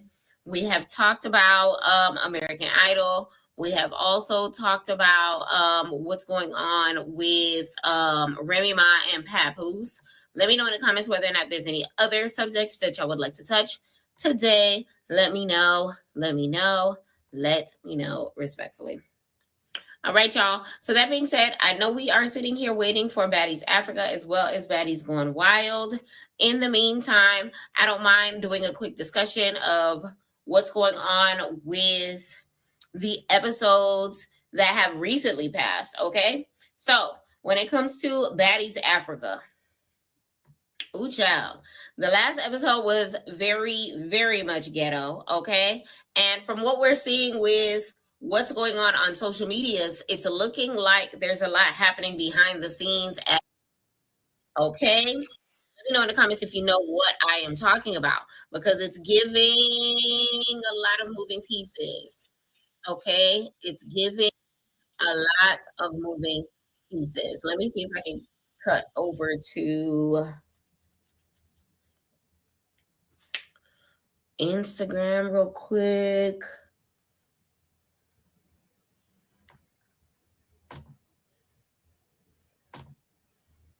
All right, give it a second for the links to come up. Big shout out to Evner Entertainment.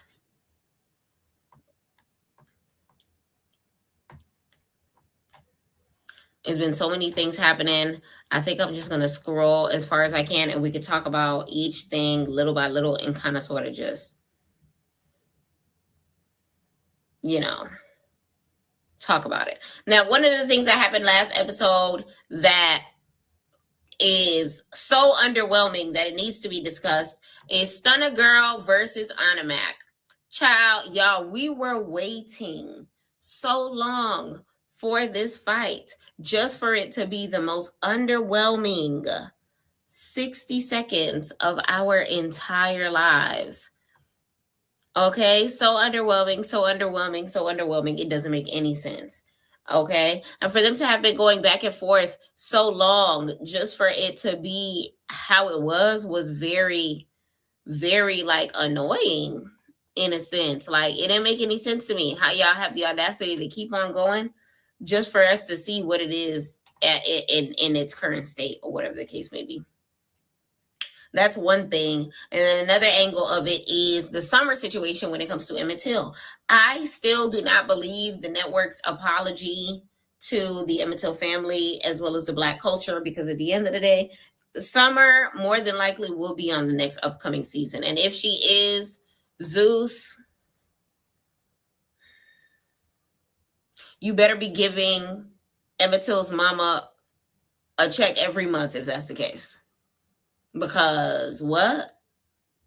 You look like Emmett Till.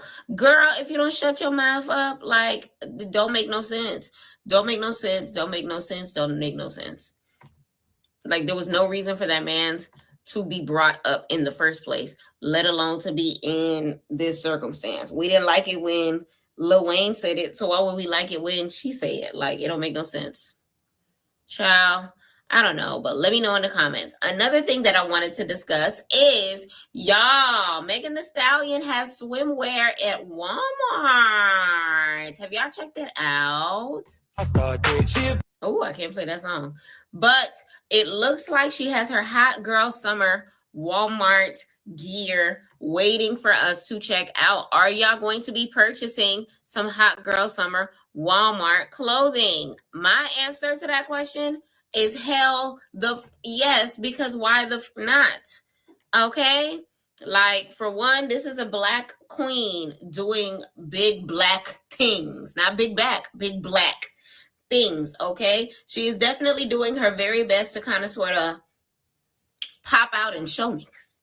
Okay, she has definitely been doing her best to get out of the mold and become a residual income type of queen, and I am here for it. Rihanna did it. She became a billionaire off it. So who am I to stop the next queen from doing what it is that she wants to do, which is to become a stylist in one way. And a lot of people are giving backlash about it, like, oh, Walmart, why I gotta be at Walmart? But it's one of those things where I don't want it to be at Louis Vuitton. I don't want it to be with Prada. I don't want it to be with Fendi. I don't want it to be with Ferragamo.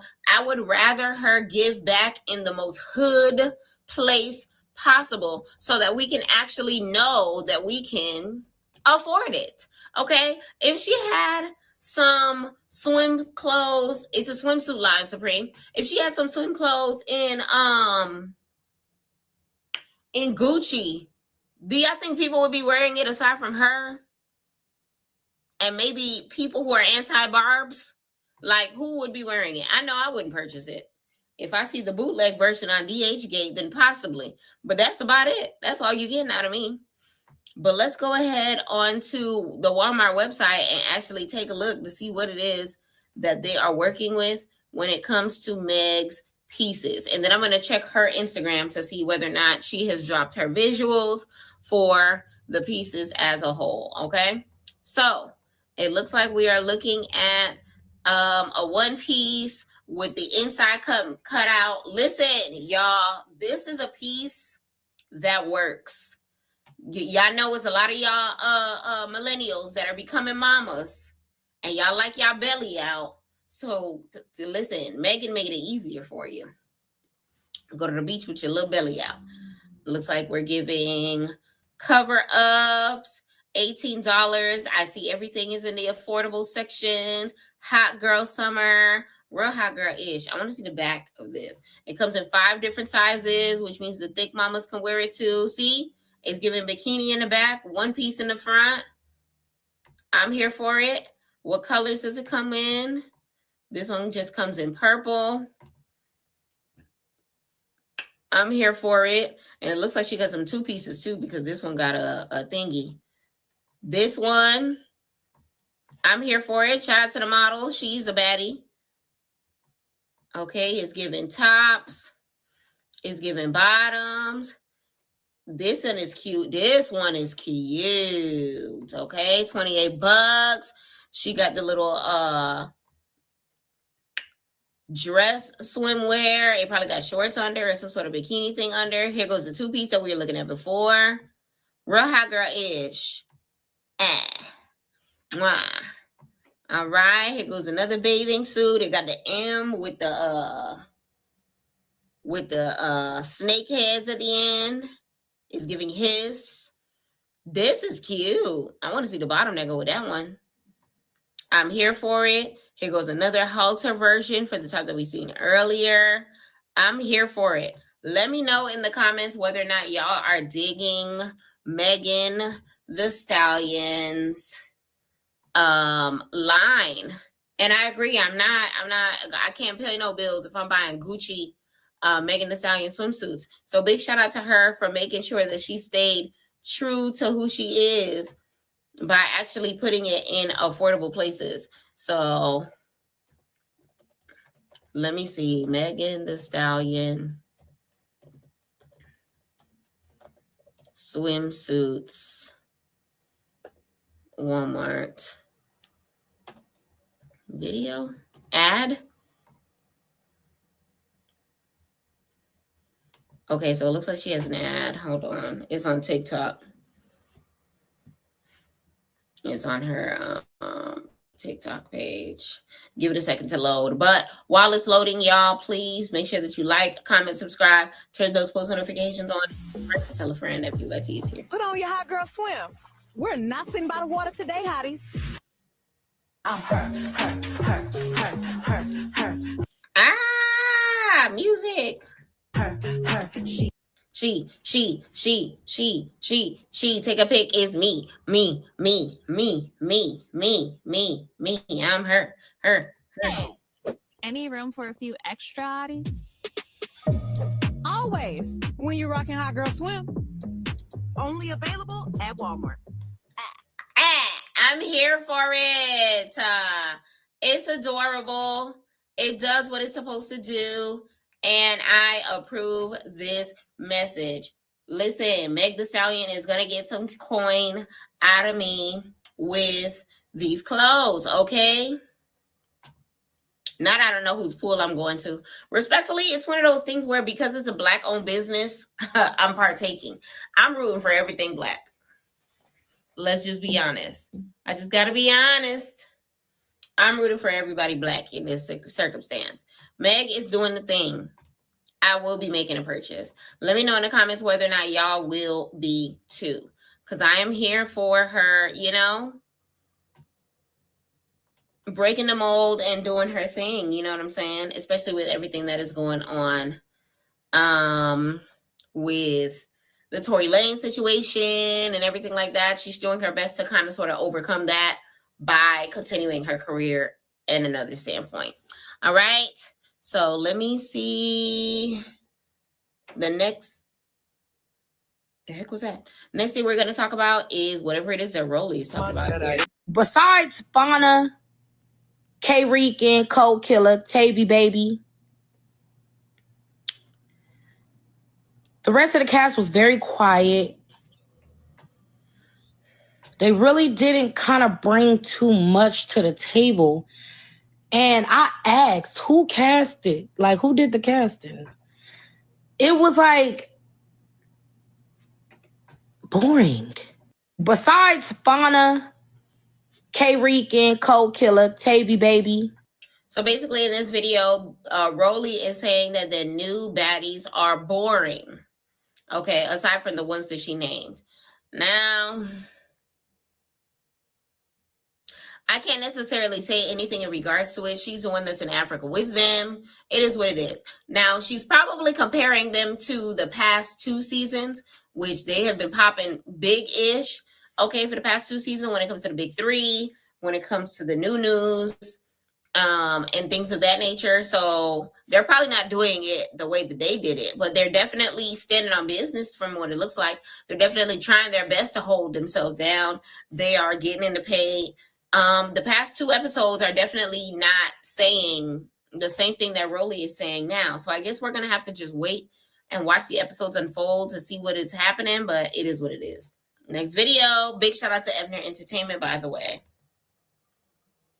So it looks like, oh yes, Scotty was in Mexico with Lemmy. So recently it came out that Lemmy might have a sideline situation. But it's giving that Scotty don't give a dang, and that is none of her business so long as she got her cake and can eat it too, okay? And it's giving that she kind of sort of is putting out in the air that she is not in a relationship. Therefore, whatever he does is what he does, and whatever she does is what she does. Because allegedly, according to her former, I don't remember if it was her stylist, that she was dating other people in the meantime or whatever the case may be as well. And now it's very much clear that Lemmy is doing the same thing. So it's like they're not together, but they're together. But now it's giving that they're on a together tense, eating food together in Mexico. Child, let me know what y'all think about it, because it's one of those things where Scotty is definitely doing her thing. Scotty is definitely doing her thing. What was she eating here? What that is? I don't know. Some sort of rice with the sauce and the little margarita or whatever the case may be. I don't know. Somebody is mentioning Scotty doing powder, but I don't know where they get that from in the picture. Is that a little rock in the corner? What is that? And then somebody put the snowboard. Is that what I think it is, y'all? I don't know. I don't want to jump to that conclusion, but that's what they see. I don't see it. Don't hate Summer. You know what I'm saying? I know she got a lot of backlash going on right now. I don't have really anything bad to say about her. I just, hope and wish and pray, that she do get, just the acknowledgement of, Emmett Till And then, you know, I hope it helps her, you know, in the long run. But at the end of the day, like, I think, you know, in the industry, people have to really remember racism is one of the biggest things in this industry that will get you in trouble. And especially when it comes to racism with Black people, you got to be careful what you say. It is what it is. And yeah, yes, racism, because that was a historical fact, something that happened. It was racism. Like, are you slow? So you have to be careful with racism, because at the end of the day, when you say things, even if you don't mean nothing by it, it can always bite you in the ass. It can always bite you in the ass. I really fear for this new generation. I'm not even gonna lie. I be looking. I'm not even trying to be funny. Stop barking. I'm not even gonna lie. I definitely fear for this damn generation, and it don't have nothing to do with baddies. It don't have nothing to do with anything. It's just some of y'all. School system is like straight failed. I'll be looking through these comments. I'll be looking at people's like opinion, like don't even be making sense half the damn time. Like, what school did y'all go to? I be so fucking confused. Like, but I'm gonna just let y'all be y'all. Like, I'm gonna let y'all be y'all. How do I feel about Diamond the Body? I love Diamond the Body. Me and her, we had what we had last season, and that was it. This season, we got to actually got to know each other a little bit more and got to hang out more and everything. Like, it was like, I didn't think that was gonna happen, but it did. And she's actually, like I said, she's a good person. Even when I spoke on her the first time, the very, very first time when I met her on Caribbean, I told y'all, like, she's not like how all the other girls is that's like really wild. Diamond will sit in her room, read her books, write out her little boards, you know, her little planet boards and stuff like that. I never see Diamond after the films is like after we're done filming. I don't never see her. That girl be to herself. She don't maneuver around the house, try to hang around. She don't do no whispering. Like, she don't do none of that shit. Diamond is to her damn self. To herself, literally.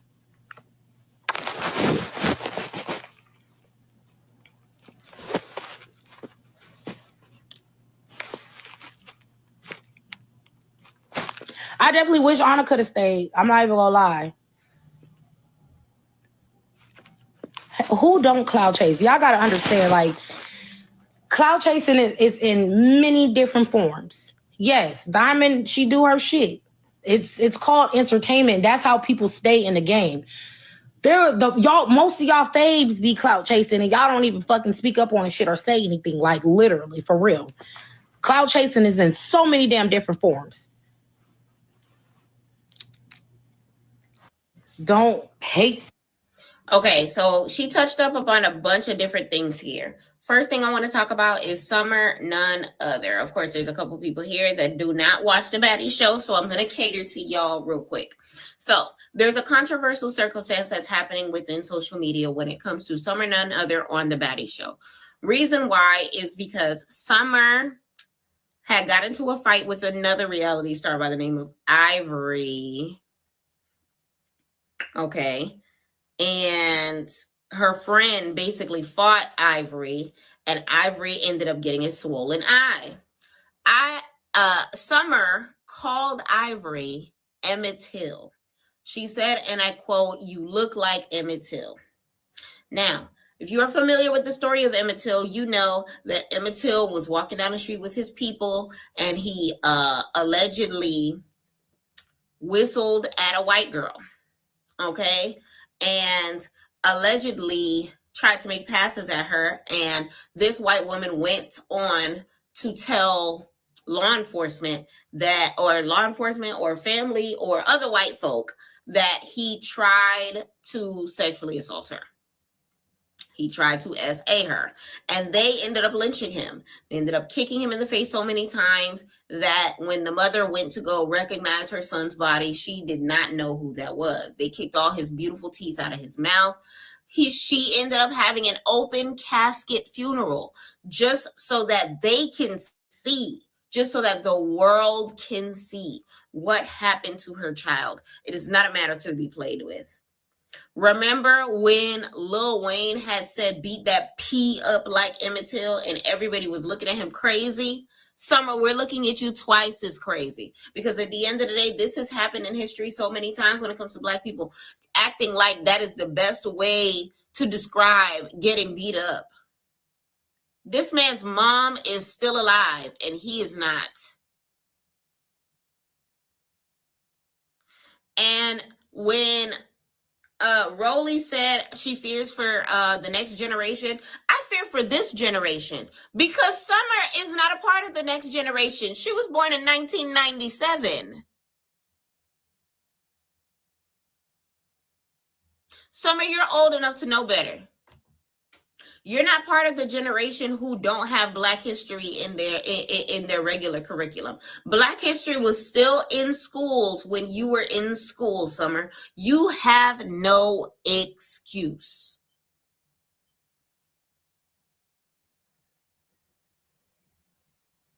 And Zeus, child, I don't know what to say about it, because it's one of those things where at the end of the day, y'all chose to let her dwell in her ignorance and live in the limelight and pay her accordingly and everything of that nature.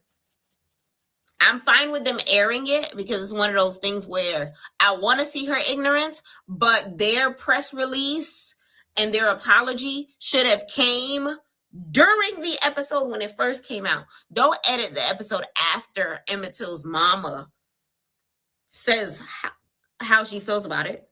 Don't come out with a fake apology from Summer after the fact, something that looked like AI typed it up for her. I don't want to hear none of that. I don't want to hear none of that.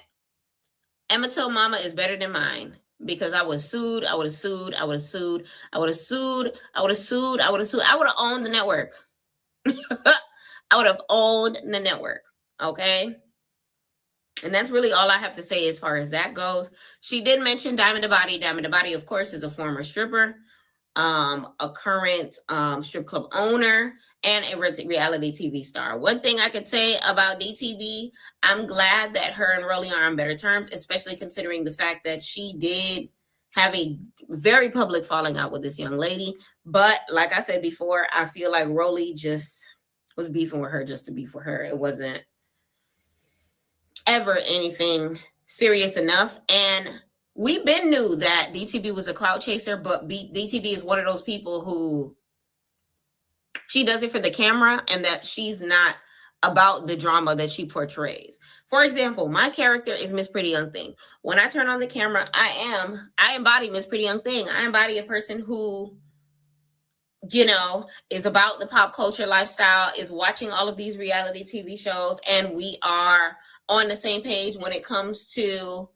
the talk about it and the hot topics and the hot gists and what is happening on the social media. The real Miss Pretty Young Thing likes to sleep. She works. She eats. She likes to take bubble baths, and she's not worried about other people's business. But Miss Pretty Young Thing is all up in people's business. We are going to talk about Diddy. We are going to talk about social media. We are going to talk about what everybody else has going on. So you got to understand the difference. DTB's government name likes to read books, likes to invest in businesses, likes to do her thing. But Diamond the Body is a former stripper. Diamond the Body is a clout chaser. Diamond the Body is going to do what she got to do to pay her bills. Okay, there's a big difference between the two, which is why I never understood why people were jumping down her throat. Oh, you're a clout chaser.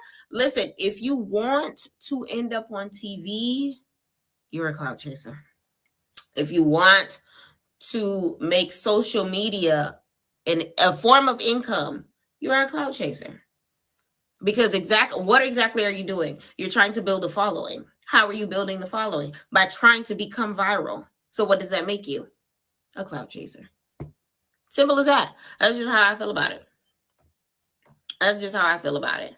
Bags Santana, I see you, I see you, I see you. Bags, we were just talking about P. Diddy. We were just talking about Kid Cudi's input as far as the P. Diddy situation. We talked about Remy Ma and Papoose's back and forth, very public back and forth on the internet. If you have anything to add when it comes to any of those things, feel free to do so, okay? What else do they have to talk about? Y'all can feel free to call in as well. There's a link at the bottom for y'all to call in. There's a link at the bottom for y'all to call in. Is the link at the bottom for y'all to call in? Just in case I forgot to put the link down, let me add the link now.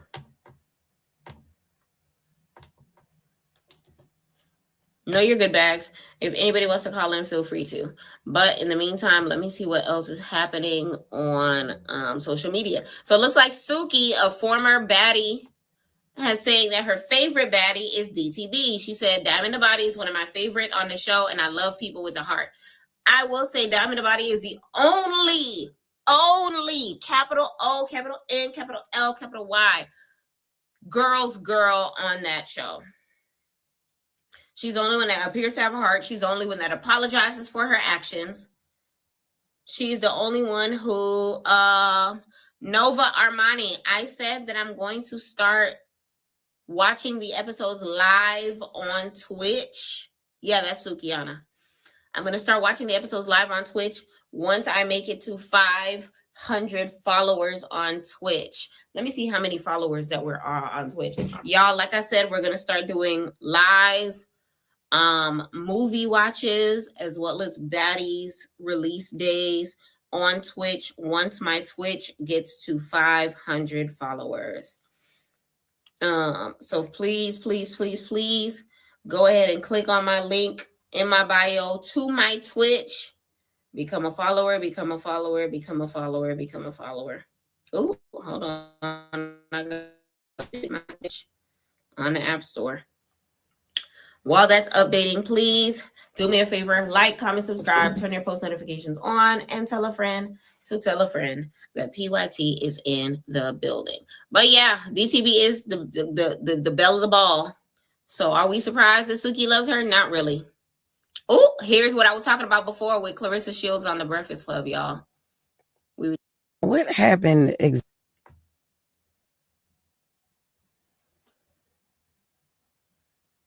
exactly with Tasiki? Because I see, and Tasiki is from Baddies, for those who don't know, but that's Krishan's sister. But it's so many different rumors around it. People say you started it, and they say she started. I want to know what even happened, because you're not on Baddies. You don't be over there with Zeus. There you go. So like, how did that even start? Her fans. This is the thing. I fight professionally. Who's more known for fighting, me or Tasiki? Let's be honest. Professionally, you, for sure. Fighting, period. I'm more known. I went to the Olympics twice. Okay. I'm known by millions for fighting. But I'm saying you are a professional fighter, like you said first. That you're more known professionally. So now that she's beating them girls on Baddies, her fans came to me. Oh, we think Tasiki can do this and do that. All I did was respond and let them know. I like that Tasiki is beating these girls up. It's good for TV, but yeah. What happened exactly with Tasiki? Because I see, and Tasiki, yeah, she can't beat me up, and that's where I think her problem came from. But all in all, I don't give a damn about Tasiki or nobody who think that she can do anything with me. She said that she needs to stop popping pills and all this other shit to get ready to fight me, and she got to train exactly how I train. She behind the 8 ball. She got to do. she's already lost in the sauce when it comes to even a fight with me, and that's inside the ring and outside the ring. Because one, you never tell nobody your weaknesses. You never tell them all the stuff that you're doing that you're not supposed to be doing. That's one. Two, I'm never going to give you my entire regimen of training of what I do. Why? Why would I do that? Get up and go run 6 miles. She'll die. She can't do it. So the conversation doesn't make sense. I think right now I'm at a spot in my life where everything is about clout. Mm-hmm. And right now I'm just natural clout. Yeah. She can't beat me up. And that's where I think her problem came from. But all in all, I don't give a damn about Siki or nobody who think that she can do anything with me. She said that she needs to stop popping pills and all this other shit to get ready to fight me, and she got to train exactly how I train. That's she behind the 8 ball. She got to do. she's already. So basically, I don't want to play the whole thing, but if you're not familiar, Tasiki and Clarissa Shields have been going back and forth on the internet as of not as of recent, but within the past couple of weeks, because of the fact of the matter is fans are messy. Because of the fact that Tasiki be fighting people on Baddies, they are now comparing her to the likes of Clarissa Shields, which is a Olympic boxer. She is a professional boxer. Tasiki fights on reality shows. Clarissa Shields fights. Her hands are registered, put it that way. And fans are just like, oh, you can't beat Tasiki though. I want to see y'all against Tasiki. And because she responded, then the other one responded to their response. Now all of a sudden they're beefing. And now all of a sudden it became like such a big public thing where it looks like Clarissa is a hater, or it looks like she's trying to start problems with Tasiki, when at the end of the day, the fans started the problem. And then now you see her on the Breakfast Club even talking about the situation. And she never said that she wanted to fight the girl. Fans want to see them fight. So honestly, it's a hot mess of a situation. But I'm not going to sit here and lie and say that Tasiki would win a battle between a registered Olympic boxer. Like, come on now. Sorry, what happened? I don't know. Clarissa Shields is the same one that Papoose is in a relationship with, which is how the two intertwine. Sorry, Carlissa. I'm sorry, Jaden. I'm sorry. Who else? I ain't gonna hold you. I don't really care about Krishan like that to follow up on that situation. But basically, Krishan ended up apologizing to Carlissa, which is the mother of Blueface, and apologized to Jaden, which is Blueface's other baby mama. I guess something in regards to them not being as close to Krishan Jr. as they can be, or whatever the case may be. When Blueface get out of jail, they'll figure that out. You getting what? But she literally, this bitch said she beat me up, and now she lying. Now she talking about it was 2 people. She said it was only 2 people. It was her and 2 other people. And the style, bitch, and whoever the fuck, the stylist, the hairstylist, whoever the fuck was with you, bitch, everybody jumped in, bitch. You needed help. I came downstairs, bitch, you were right there, bitch, and we got to it. And you started getting cracked. All in your shit. Getting cracked with a phone. Like, you know, that's how you know she was busted open. Because if any of y'all ever been hit with a phone, do you know what a phone do to you? Like, a phone instantly crack your shit. Like, that shit so hard. That shit hurt so bad. And she did. At first, she did run up by herself. But when she started getting cracked, like, look at the bitch. The bitch is 4 feet tall. You couldn't even get a hold of Anna. Bitch, Anna cracking you all in your shit. Y'all really believe that she was beating me up? That she was socking me all in my face? Bitch, you couldn't even reach my face. Like, bitch, I'm trying to park right there. Bitch, you can't even reach my face, you little ass bitch. Bitch, you're too little. Bitch, you're too small. That's why you lost, bitch. You're little as fuck. And all my hits was just going dead to your shit. Just with a phone at that. Bitch, you was getting cracked left to right. That's why one girl jumped in, another girl jumped in, another girl jumped in. Girl, please, bitch. And the nigga. Bitch, you needed help. Bitch, you needed help. Fuck is y'all doing? Fuck. So basically, this video is all about Ivory, which she's basically giving a breakdown of the situation that happened between her and Stunna Girl, which seems like it's never going to be resolved, at least until Baddies Africa reunion. Reason why is because, okay, so before filming, Ivory was minding her business. And I guess Stunna and Ivory were beefing on the internet prior to the filming of the show. And Ivory was on her way back to her hotel room after a booking. Natalie, aka the Baddies CEO, former Bad Girls Club member, everybody knows her, Natalie Nunn. Natalie asked her after her and Stunna Girl land, meaning the girl that Ivory is beefing with, the girl that's in the video, and the other woman is beefing. And she asked her, where you at? She said, I'm on my way back to my hotel room. And basically is trying to see if she wants to, you know, come vibe with her, whatever the case may be. Mind you, Natalie is a producer. So Natalie should know the address to where she is, you know, staying at or whatever the case may be. Long story short, by the time Ivory gets to her hotel lobby, she is jumped by what Ivory said is 6 people. She said it was 2 men and 4 women, one of them being Stunna Girl. So now Ivory feels like Natalie set her up. She feels like Natalie's the only person that knew that she was going to be in the lobby at that time because Natalie asked her, where you at? And then after she told her where she was at or where she was heading, Natalie didn't text her anything back. So in the eyes of any paranoid Black person, you done set me up, okay? So it makes sense as to why at the beginning of the season, Ivory is Team DTB as far as like, we are not for what Natalie got going on because Natalie tried to set me up. Like, I understand it. According to Natalie, she isn't the one that gave the address, but they haven't yet said who the person is. So it's kind of an up in the air type situation. But anybody who is in a situation where they got to fight off 6 people are going to believe what they're going to believe. So it is what it is. So that's basically what's going on with that. Stunna Girl is over here claiming that she whooped her. I mean, for her face to have been not bruised up, not missing no teeth, not in the hospital when 6 people attack her, I think she came out pretty good. Barely no bruises, barely busted lip. 6 people attacking you and y'all can't even, I don't know.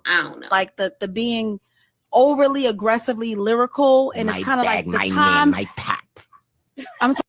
I'm screaming. This is when what you call it did an interview and they had brought up Papoose and Remy Ma. I forgot her name from Love and Hip Hop. Oh, who writing this and who writing that, bitch? Bitch, and the song that the nigga did help with, bitch. Oh, I seen this too. This is when they were claiming that Ivory's song, Drink My Piss No Cup, Drink My Piss No Cup. She had a ghostwriter. She said, yes, I had a ghostwriter. Y'all know I'm not a rapper. I love it when people tell the truth. Because haters be acting like it's a problem. Like if I come out with a song because I have an idea for a song and I write with the lyricist in order to bring my idea to life, I never claimed to be a rapper. I just wanted to come out with the song, which makes me an entertainer. Ivory never claimed to be a rapper. She is definitely an entertainer. She is definitely a reality TV star. So for people to be jumping down her throat, talking about something, oh, you ain't even write them lyrics. She was just like, no, I did it. Now what? And I appreciate Ivory with her blatant honesty. Y'all ain't finna catch her in no lies. One thing about it. It looks like this is a OG and newbie behind the scenes of Baddies Africa. You see Bahati, Natalie, Rolly, some of the new girls, or whatever the case may be. I have a spa room to where you can go and, work out. Okay, I seen this clip, y'all. So basically, Rolly, we talked about it before, how Rolly had broke up with her ex, or her ex broke up with her, or whatever the case may be. And he ended up coming out saying that she is crazy. No man will ever be with her because she don't know how to be a woman who a man would want. And that she always thinks that people are out to get her, or whatever the case may be. And she just is too much. And she was trying to make him a yes man, I guess you could say, and didn't want him to work and wanted to be up under him, but then at the same token was accusing him of trying to use her. It was just a weird situation. But now she's coming out saying that she felt like he was gay the whole time. Girl, I hate it when a black woman is, when any woman, but especially a black woman, is accusing a black man of being gay. Like, I hate that. I hate that. I hate that. But let's listen to it, and y'all tell me whether or not you think that she's lying or not. And then, you know, get massages, everything. That's what I was in my room. So he was in there before me working out. And I have this little red speaker. And I connect to the little red speaker. Y'all, I swear to God, I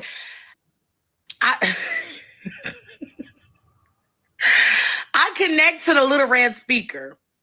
And he was the last one connected to it.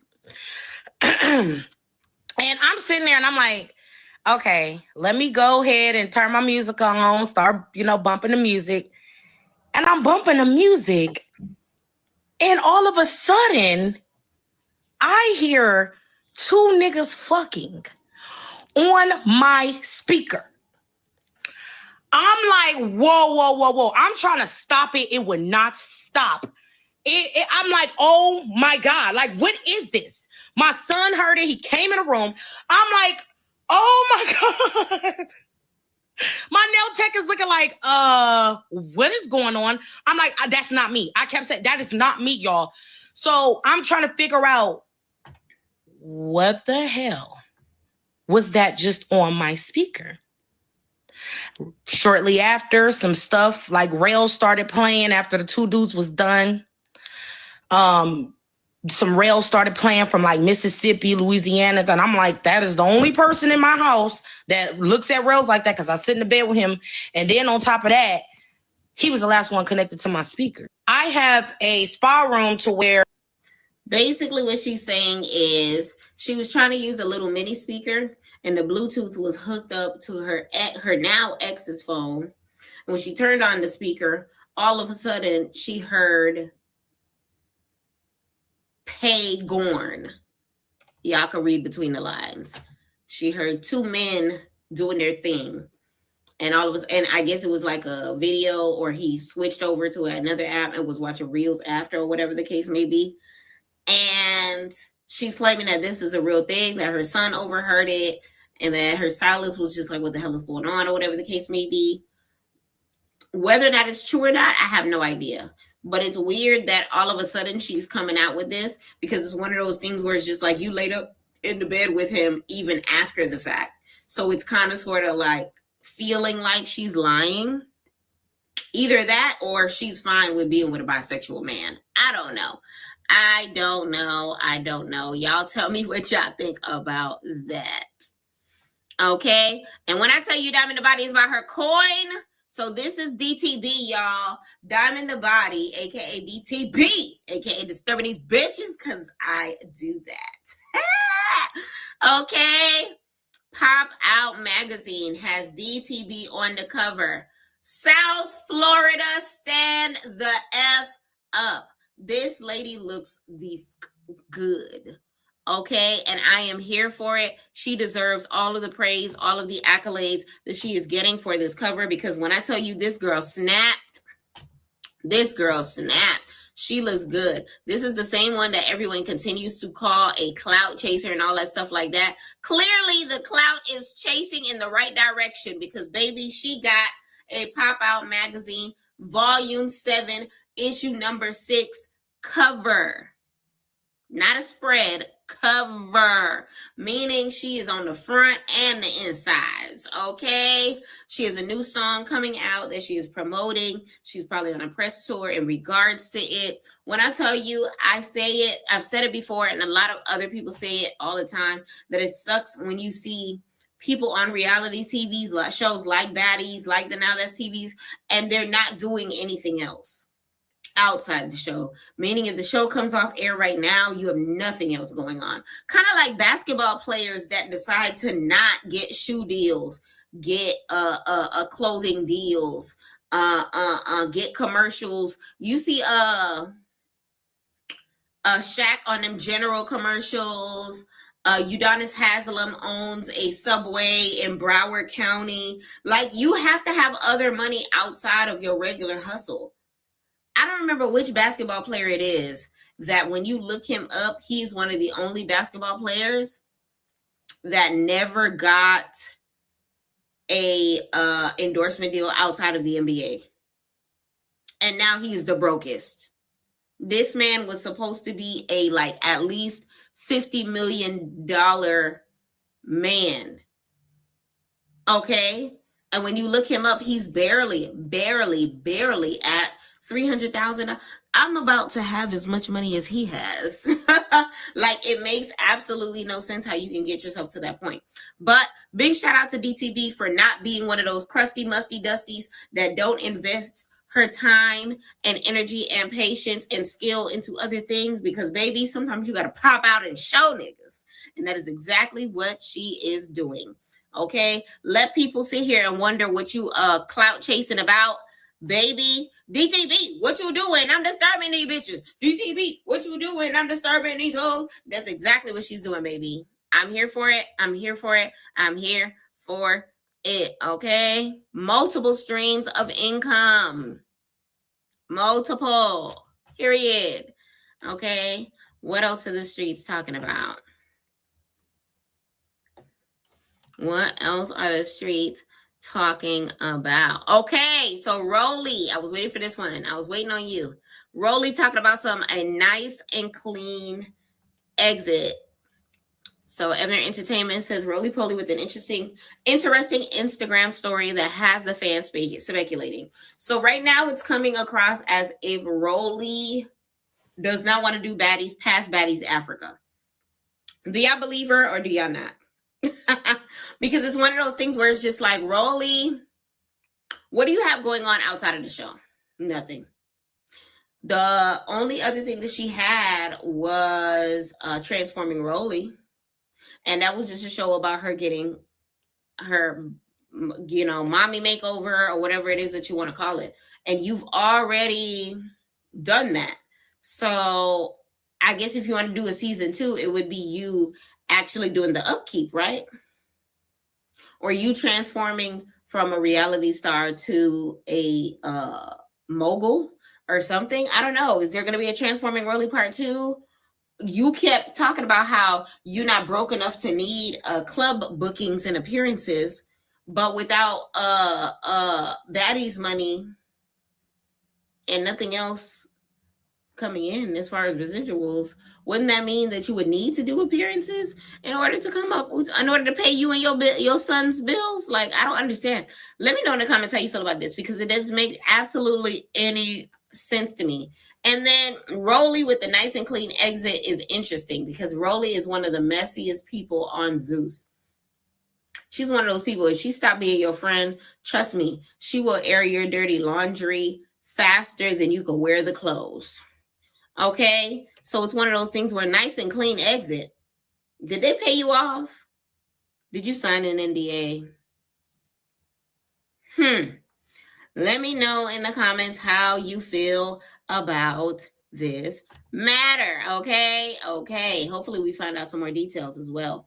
Biggie says that she would be suing Smiley over recent phone pranks. Y'all, this is a little hilarious to me, because Smiley, which is a former member of Baddies, she has been prank calling Biggie's phone and acting like she is Natalie Nunn, and Biggie falls for it every time, which is crazy to me, because why are you answering phone numbers that you don't recognize?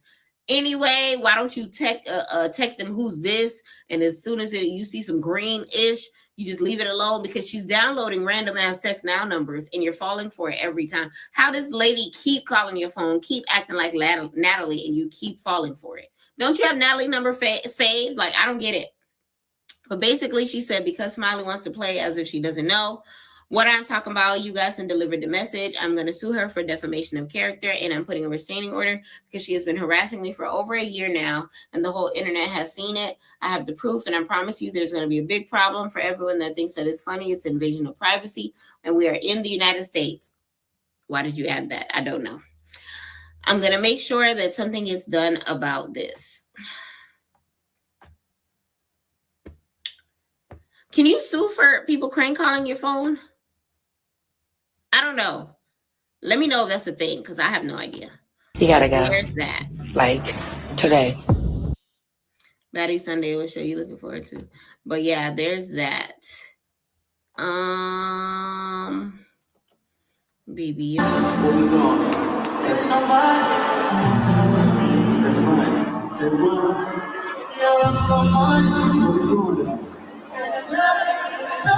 Business body is TV.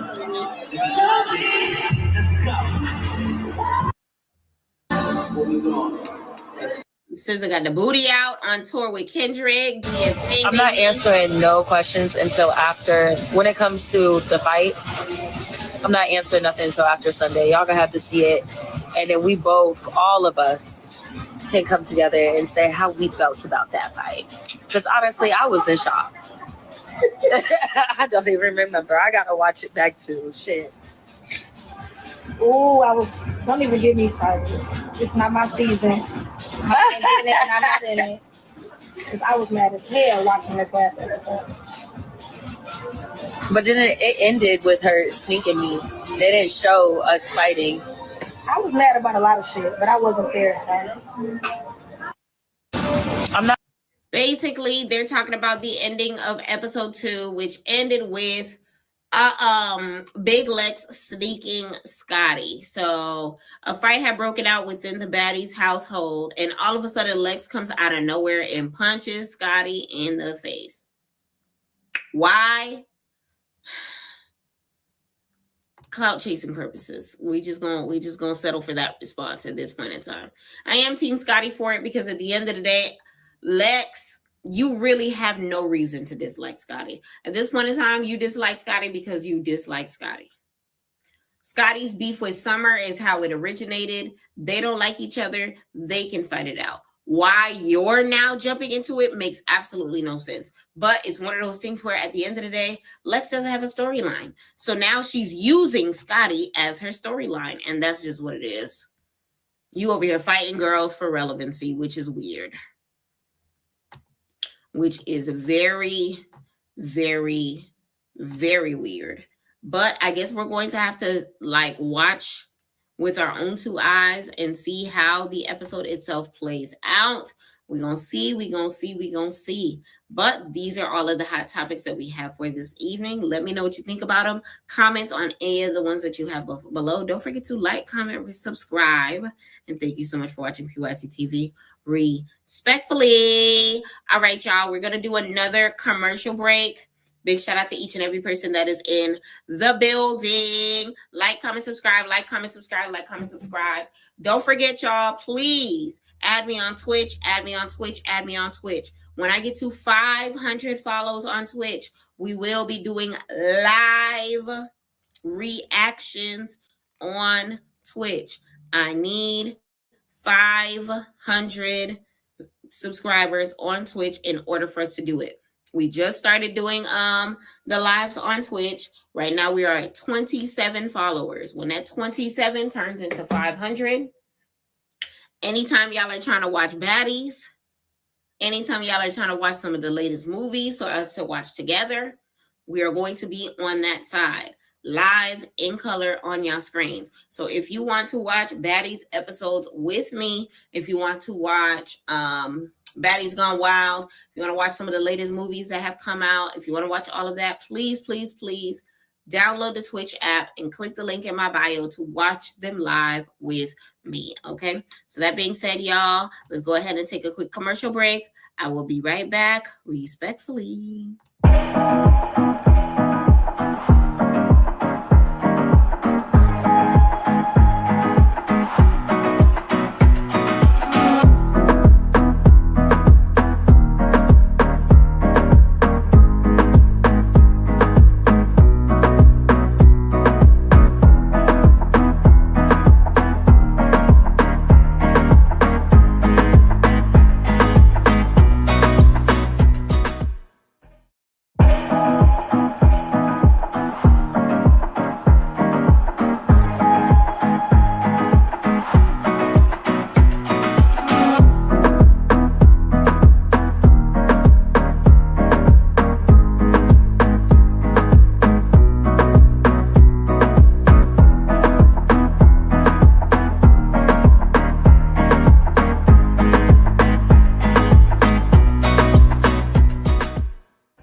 y'all, and thank you so much for tuning into Respectfully.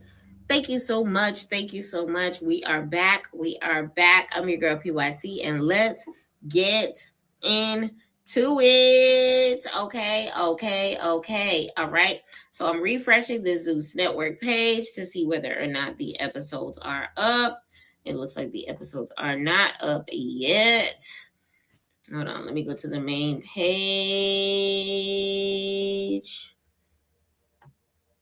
Nope. It looks like the episodes are not up yet. So, child, we're going to have to see. They taking forever to put them up today. What's going on?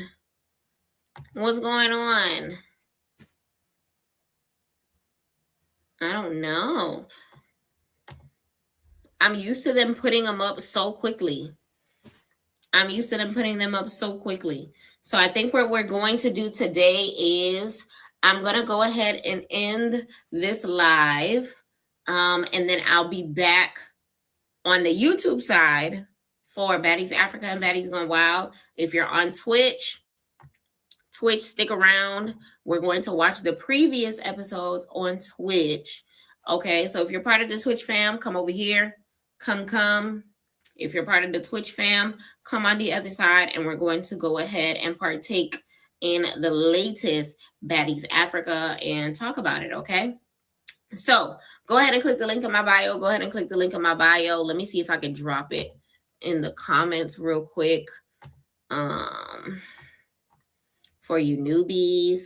I asked if y'all wanted to do the live watch parties on Twitch. Some of y'all said let's go. So let's go ahead and head on over there.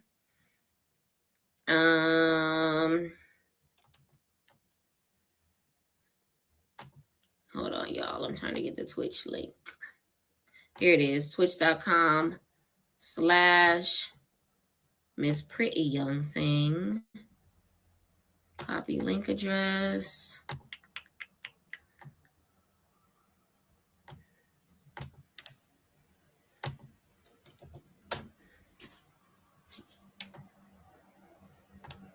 Ooh.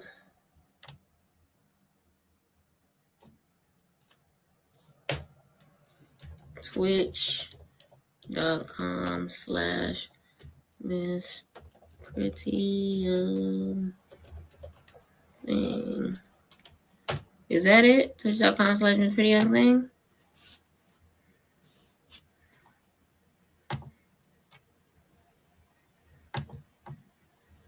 Oh, twitch.tv/Miss Pretty Young Thing. That's what it is. Here y'all go. Twitch.tv/Miss Pretty Young Thing. Everyone head over to the Twitch.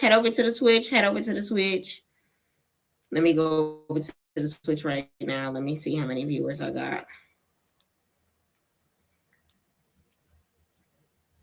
I only got one viewer on the Twitch right now. Everyone head over to the Twitch.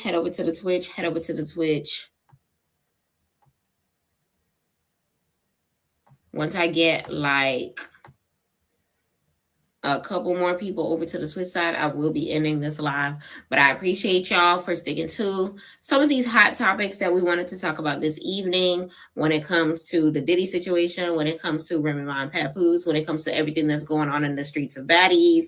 Like I said before, I will be doing my Baddies Gone Wild and my Baddies Africa episode 2 recaps soon, as well as my catch up for some of the other series that we're supposed to be catching up on. Okay, so please, everyone, let's head over to the Twitch. We are going to be doing a quick watch party of the latest episodes of Baddies, and then I'll be back live when they put up the new episodes. Okay, so click the link in my bio, click the link below to go ahead over to Twitch. In the meantime, thank y'all so much for watching PYT TV. Mwah. Respectfully, I'll see y'all on the other side.